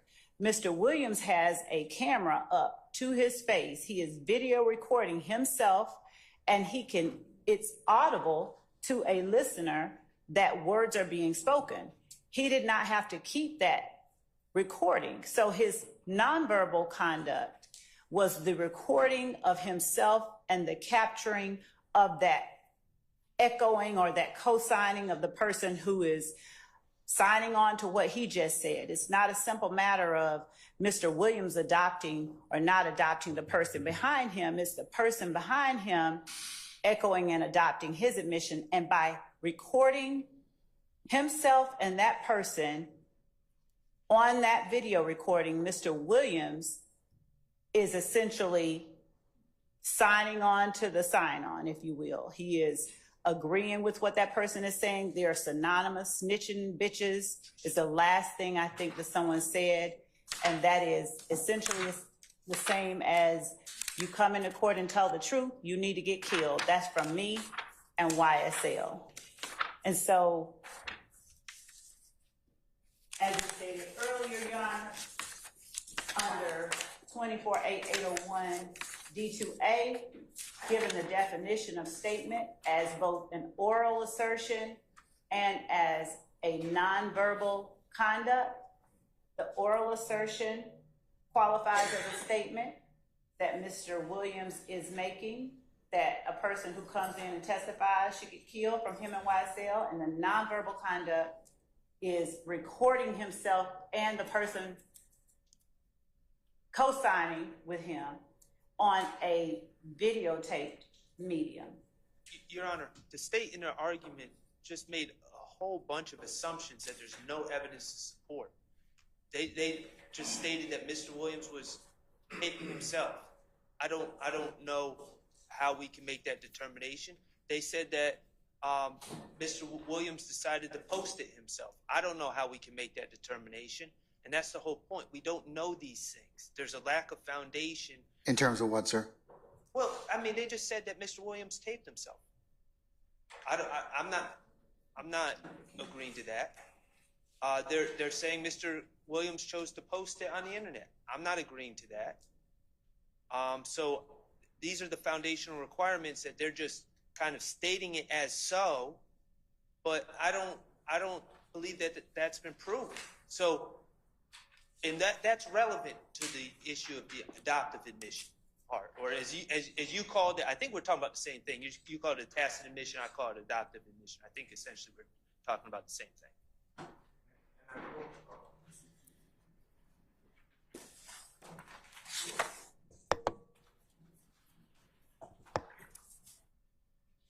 Sir, I'm sorry. I will say this, I don't personally have any knowledge that this is on Mr. Williams' social media.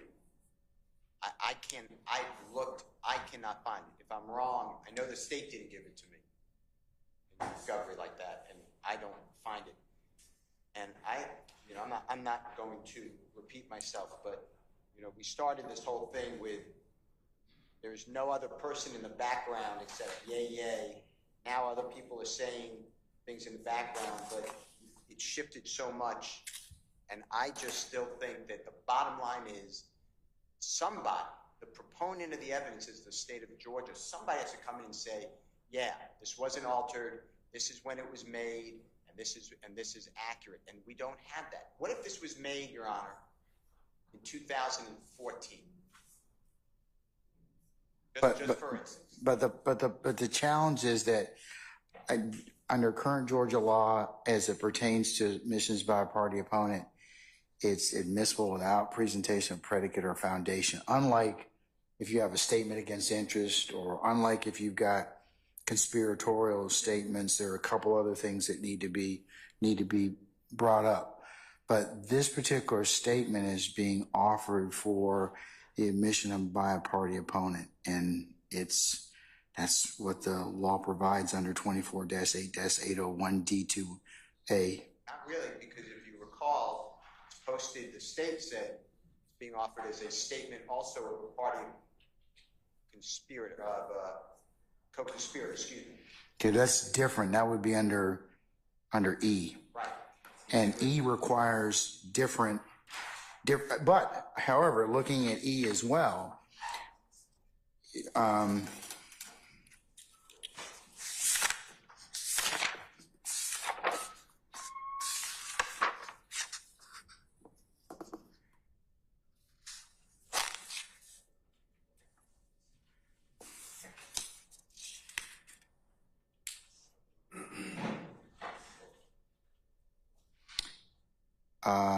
conspiracy need not be charged in order for OCGA 24-8-801D2E to apply.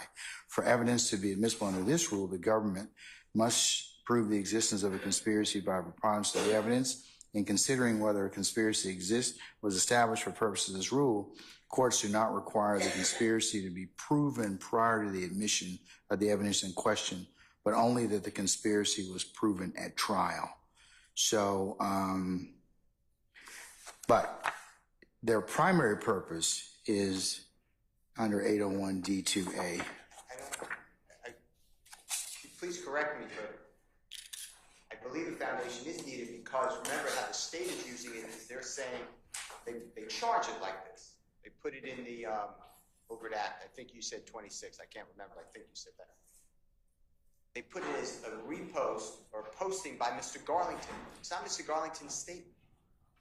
They're saying that it's Mr. Garlington's statement to warn people because they're in a conspiracy, so it's a co-conspirator statement. So I still believe that the statement originally by Mr. Williams has to be authenticated, as we've been discussing. The law does. I don't think it does. I mean, there's nothing in here that says that statement has to be authenticated. It just says co-conspirator statements may be admitted when the prosecution shows by a preponderance of the evidence that a conspiracy existed, 2, that a conspiracy included the declarant and the defendant against whom the statement is offered, and 3, the statement was made during the course and in furtherance of the conspiracy.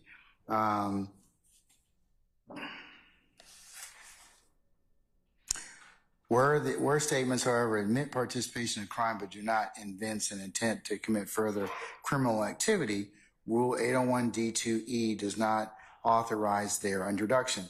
I would submit from the court's perspective that the statements could be considered by the jury for the other purposes of what your client said about people coming into court, making purported statements. So I believe that it would satisfy still the dictates of 801D2E, but remember the state's offering it under 801 for count 26, but also for the overt act under count 1.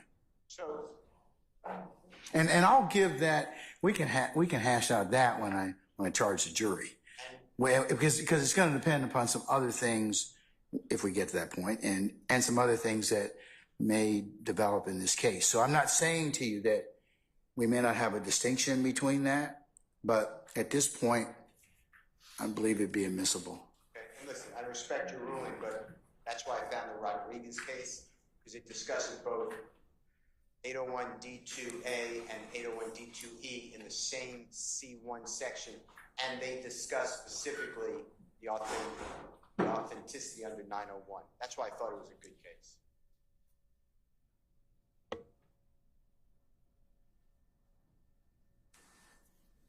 Okay, I understand. State have any further comment about that? Your Honor, we believe 24-801 D2A is clear as it relates to foundational factors. And that, along with the policy and rationale behind it, makes the evidence that the state seeks to admit allowable, and we ask. Okay. All right. I'm going to allow the state, allow the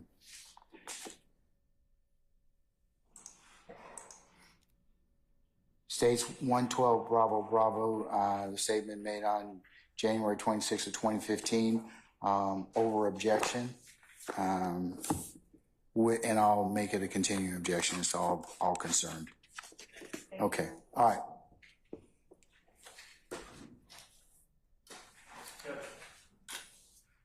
Yes, sir. Before the jury comes back in, can I talk about 3 minutes of course time? I'd like to address something. Else? Your ruling's done. You've already ruled. That's fine. We accept that. But I do want to address something that occurred with the bench that I want the court to address. Sure.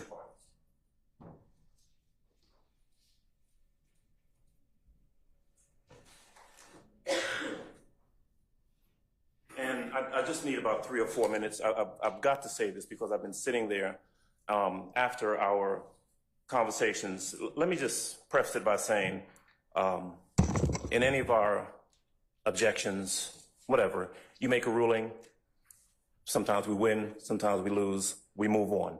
That's fine.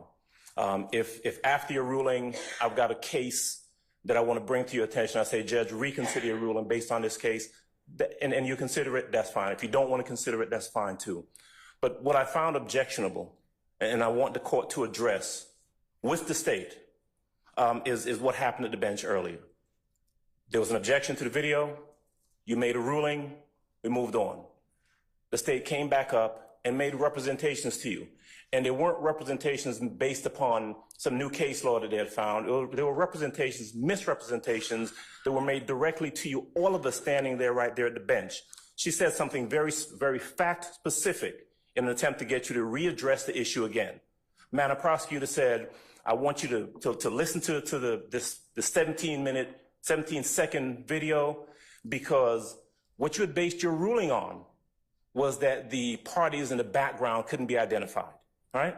And Madam Prosecutor said to you, and was not accurate, and I'm going to be charitable and say that she was disingenuous. What she said was, these people in the background, the only thing that you hear are people saying, yeah, yeah. That's it. When Mr. Steele corrected her and said that's not true, she said, Mrs. Steele is not accurate.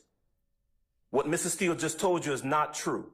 The only thing you can hear in the background is yeah, yeah. And actually, when she stepped up there, it was in an attempt to act as though she didn't know what your ruling previously was, because their attempt was to go ahead and play the video at that time, despite your previous ruling.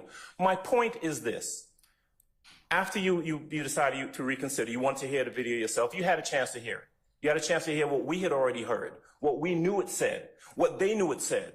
And there are at least 5 or 6 different things on that video audio that were in contradiction of what Madam Prosecutor said.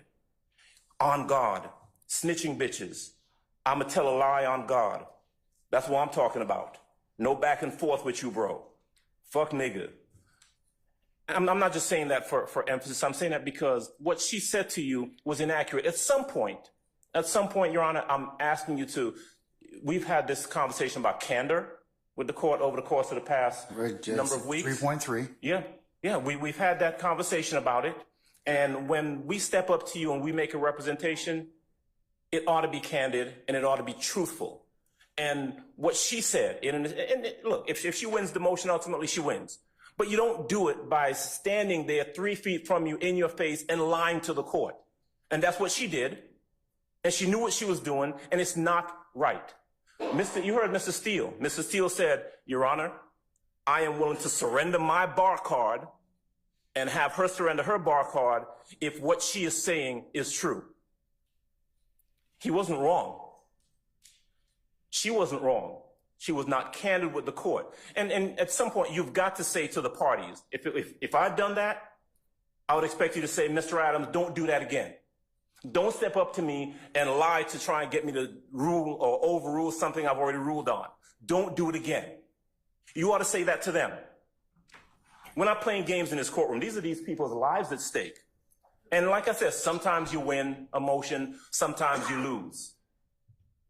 But you don't get the court to address something or readdress something like that.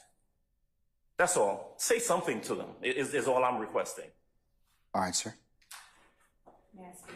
You may. Your Honor, I would not have asked the court to listen to the 17-second video. But what you did tell me, Ms. Love, wasn't the entirety of what was purportedly on States 112 Bravo. It did have other statements on it. It's different if you'd have told me, Judge, there are statements on there. Probably need to listen to them for yourself. Not just yeah. Your Honor, my recollection, and I'm going to speak candidly because it's been I would hope there'd be along. nothing less than candor. And Your Honor, that's what I've been pushing for all along. There have been times, as the court is aware, that we have been at the bench and misrepresentations, bald misrepresentations have been made, and the court has seen my reaction to them. I am the one that's constantly saying I have a duty of candor to the court. All of you do. We do. And when Mr. Adams just read those series of things that he read, those half of what he said, I didn't catch. The part that I did catch and remember is the part I kept repeating just now, snitching bitches. And I didn't even recall that part was there. But what I did know was that the relevant portion and the relevant speaker was Mr. Williams. And Your Honor, I'd ask, we can do this in chambers or wherever, but Your Honor, I believe that certain requests and comments to the court have risen to a level of being not true motions or requests based on legal analyses, but more leveled specifically on a personal level, which I've attempted to stay away from. Whatever one's reason for doing what they do, if it's to better advocate for their client, that is fine, they're entitled. Well, you're not entitled to do everything in whatever position you're from, be it the state or be it the defendants, because you have an overall right of candor, responsibility of candor to the court. I agree, Your Honor. There's certain things you just cannot do anyways. Zealous advocacy is one thing, but it should never be confused for misstatements or for anything else that's not less than candid to the court. I think both sides, you all are fighting very diligently and valiantly about your respective sides.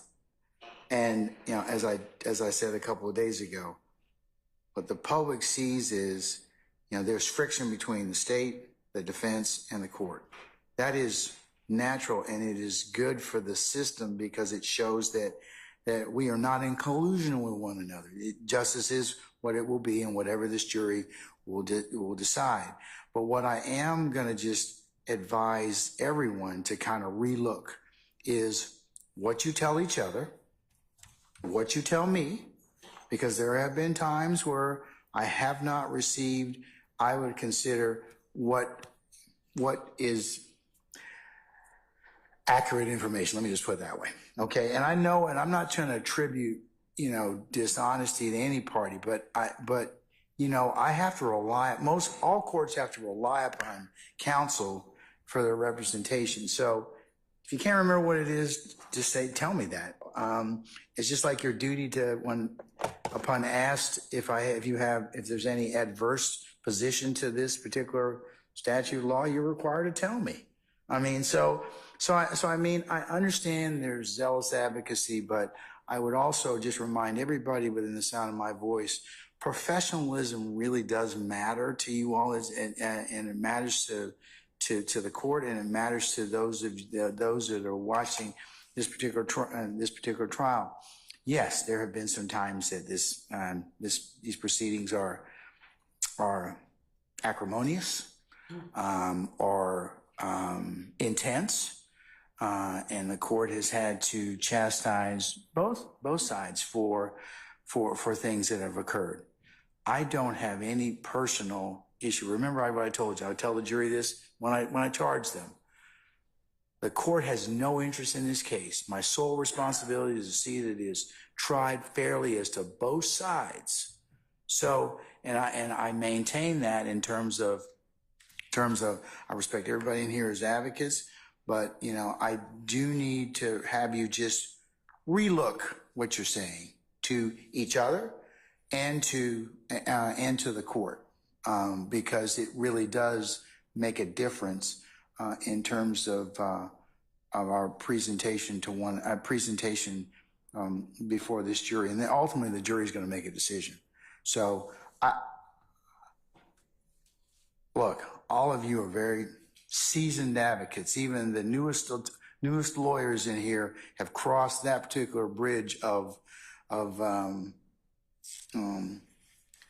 at this point in time, given the length of time that we've been in this courtroom.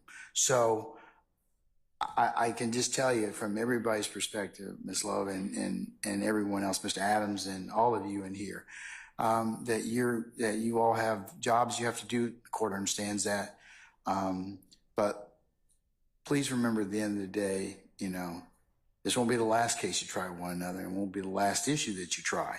So, but the court understands that you have a job to do, but understand that I have a job to do as well. I'm the referee. I have to determine what comes in and comes out in terms of my functions. So understand at the end of the day, we have that similar goal, but I understand you all have dissimilar objectives in terms of what the essences are in terms of your roles and responsibilities. But don't ever forget your duty of care to the court, your duty of professionalism as advocates, and the duty of civility. It still applies in criminal cases as well. These defendants are presumed to be innocent, and they are innocent, and that's what this jury will ultimately decide. But we'll have to get there, and we'll make it, and they'll make a decision. Okay? And Your Honor, I'm certain the court means until proven otherwise, they are presumed innocent until they're innocent right now as we sit here. So, and until I charge the jury accordingly and otherwise, and the evidence is presented to them, well, evidence first and then charge them. But as to how this case goes. Thank you, Your Honor, and thank you for addressing also the concern that I have, because that is my main concern: the level of civility and the level of personal commentary level that is, in my estimation, not necessary. And I appreciate the. But that's everyone. Everyone's can be accused of that at various times in this particular trial. I mean, I think that every issue that you have seen, Ms. Logan, anything that's been raised at this point in time, anyone who's sitting in this courtroom is probably violated at some point in time or another. However, let's just try and do better in terms of that. But just like I told you with evidence and the other things that need to be brought forth, let's try and do better with that, because certainly, as I mentioned earlier, I don't want to have the jury sitting here for as long as for long periods of time when we take up other business. So we need to plan accordingly. But I think you all could probably, do a better job at least forecasting what is going to be tendered or submitted so that we can minimize delay. So, I mean, to the extent you all have started to do that, it seems to be working a little bit better, but we'll see how it goes. All right? All right, so I have ruled upon 112 Bravo Bravo. What I'd like to do is how much do you have left of your witness here? I wanted to play the video, Your Honor. So how much? It was, I believe, 17. Okay, so how much more do you, just estimate, okay? Because I'm gonna double whatever you tell me. So, how long do you think you'll have more of Sergeant Gaither? After that, I will pass away. All right. Councils, I know you all have plenty across, but this will be the end of our work week, and we'll pick up on Monday. Outside of the presence of the jury, but on the record, would you permit me to ask Investigator Gaither, when she returns on Monday, to bring all of her reports related to the Dexter Montgomery case? Remember, she's retired from APD. Okay, well, Look, I just want to report. I can't, look, it's not a deposition, okay? It's not, okay? But I think she's going to be on the stand a little while for cross. So I would think that, and the state, have you asked her independently outside or? I asked where her reports are. I didn't specifically ask her to bring them. If you'd allow me to walk out there, and I just don't want her to leave. I'd like her to bring her reports on Monday. If she has them. Well, if she has them, of course. And Your Honor, would the court allow us to just finish up the last bit and then? Why don't you ask her now so I can go ahead and do that, and then we'll know, and I can put that for purposes of the record. Just ask her that, and I'll take up something else right now. Okay? Mr. Sharp did ask her outside in my presence. I did ask her if she could bring reports on Monday. She said she doesn't have them. Okay. Well, just ask her, and we'll. Okay. All right.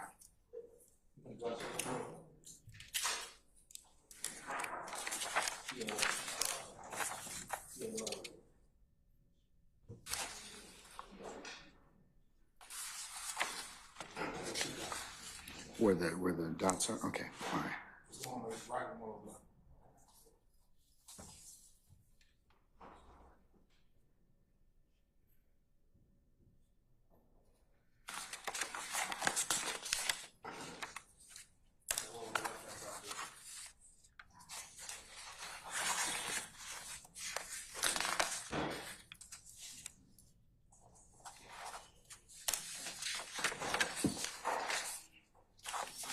Or any of these other, oh, sorry.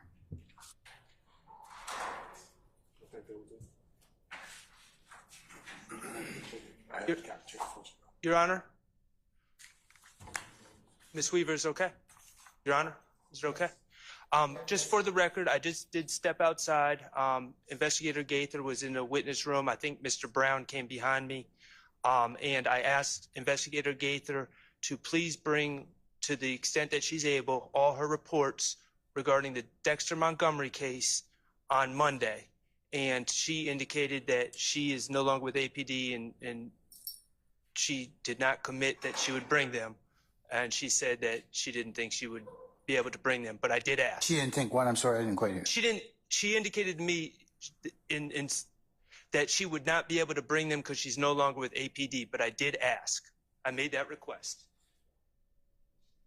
Okay, does she have any reports? She did not indicate that she has any reports. Judge, the summation of that conversation was very brief. She indicated because she's no longer with APD, she doesn't have any reports. So she said, I can't bring anything. She indicated earlier. Okay, so you did satisfy yourself as to that, Mr. Sharp? I did ask Investigator Gaither to bring her reports. Okay.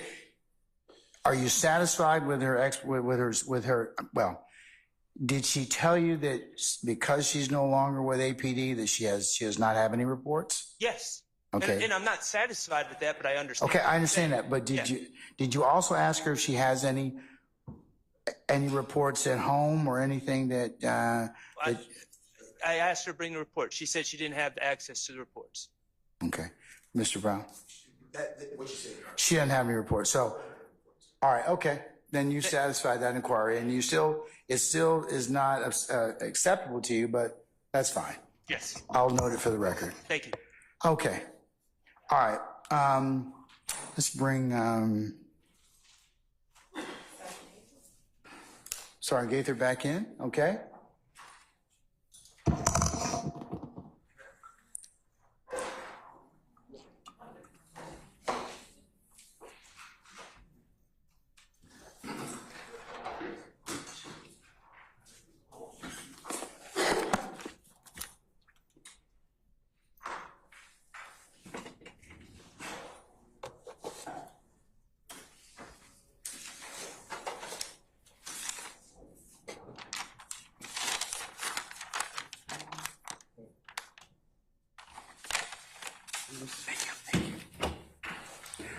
All right, Sergeant Ingram, summon our jurors, please, sir.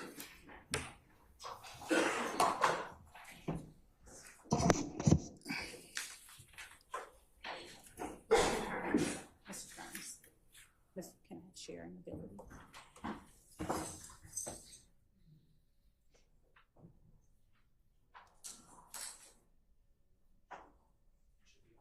Thank you.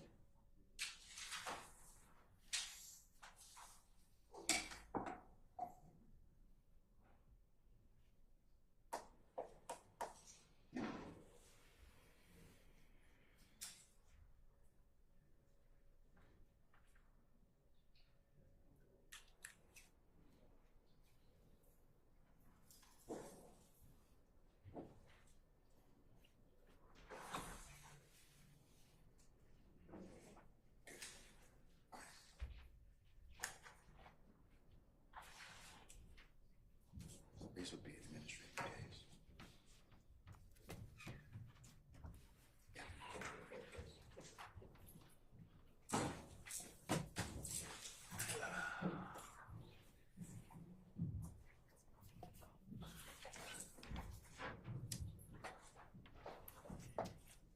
All right, ladies and gentlemen, please be seated.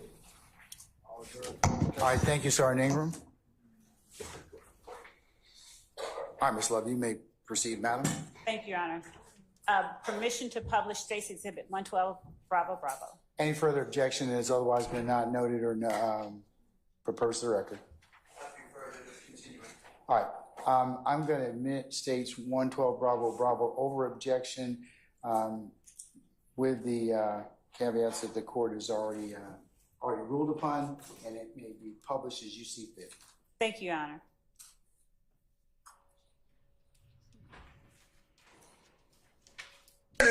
So nigga, a lot of they mama, a lot of they kids, a lot of they brothers and sisters, they ain't get ready in the courtroom and tell the God and it's true. Fuck, nigga. Don't get it. Y'all nigga need to get fucking killed, bro. You snitching bitches. From me and YSL.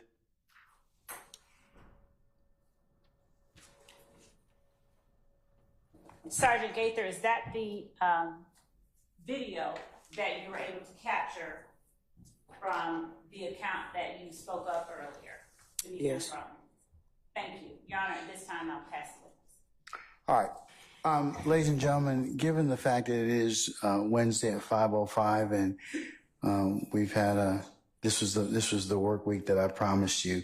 At this point, we're going to recess for today. And since it's a natural stopping point, we'll go ahead and we'll reconvene on Monday. So,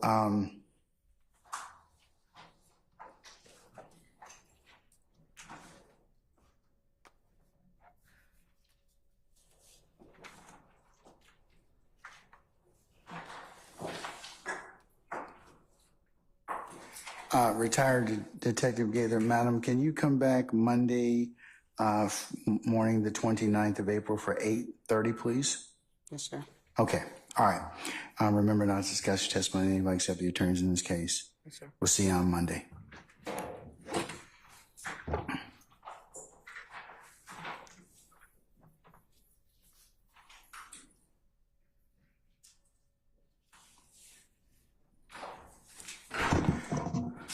All right, ladies and gentlemen of the jury, any ministerial inquiry of me at this point? No. Okay. Before I give you your admonitions and ask this question again, we will have administrative days tomorrow and Friday. And I have signed the order effective as of tomorrow, so you will get remuneration for tomorrow and Friday since it's I've designated them as administrative days. Okay. All right. We will reconvene on Monday, the 29th. I'd like you all to be here as close to 8:30 as you can for our anticipated 9 o'clock start time on Monday. Okay. And we will work on Monday pretty much all day. Okay? Kind of similar to what we had today. All right. Ladies and gentlemen, any other ministerial inquiry at this point in time of me? All right, let's go through your admonitions at this point in time, okay? When you leave, put your notepads in the basket. Do not discuss this case amongst yourselves in onesies and twosies, or as you go to whatever means of conveyance to get to your homes within our great county. Do not otherwise recap or handicap the testimony that you've heard thus far in this courtroom. Remember, you cannot consider this case until it's properly presented before you, and the court gives you the instructions on how you're to consider it at the time and manner and place that when that time comes. So, remember not to let anybody discuss this case within your presence and hearing. If you should encounter anybody, either third party or anybody that should reach out to you or speak this in your presence, myself and Sergeant Ingram would need to know immediately. Please do not go into any third party sites. Do not try to do any extra research, because remember I told you you can only consider what's presented in the four walls of this courtroom. Do not go by and visit any of the scenes that may be depicted or may have been shown to you in this courtroom. You are not authorized to do that. That would be a violation of this court's admonitions. And remember, as you sit back there, I told you this before earlier, but I'll say it again, don't discuss whatever is going on in the courtroom at this point. You cannot do that as well, and that also would be a violation. Ladies and gentlemen, again, thank you for your patience that you've given us and will continue to give us. And unless you have any other inquiry of me, bless you. We will see you on Monday, the 29th of April, 8:30 for an anticipated 9 o'clock start time or thereafter, okay? All right, so have a nice long weekend, and we will see you all on, bless you, on Monday, okay? All right, all rise.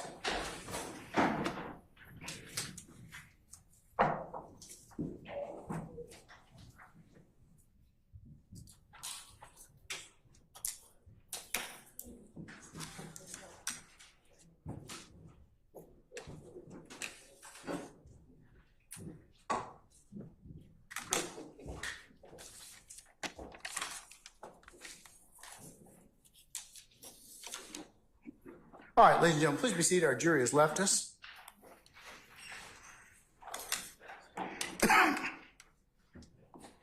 All right, counsels, is there anything else the court needs to take up before I recess you all for until Monday, the 29th at 8:30?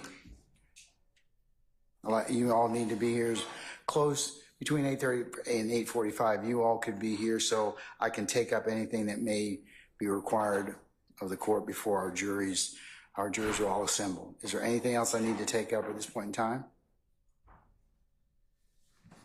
Related? All right. Mr. Sharp, you got that look.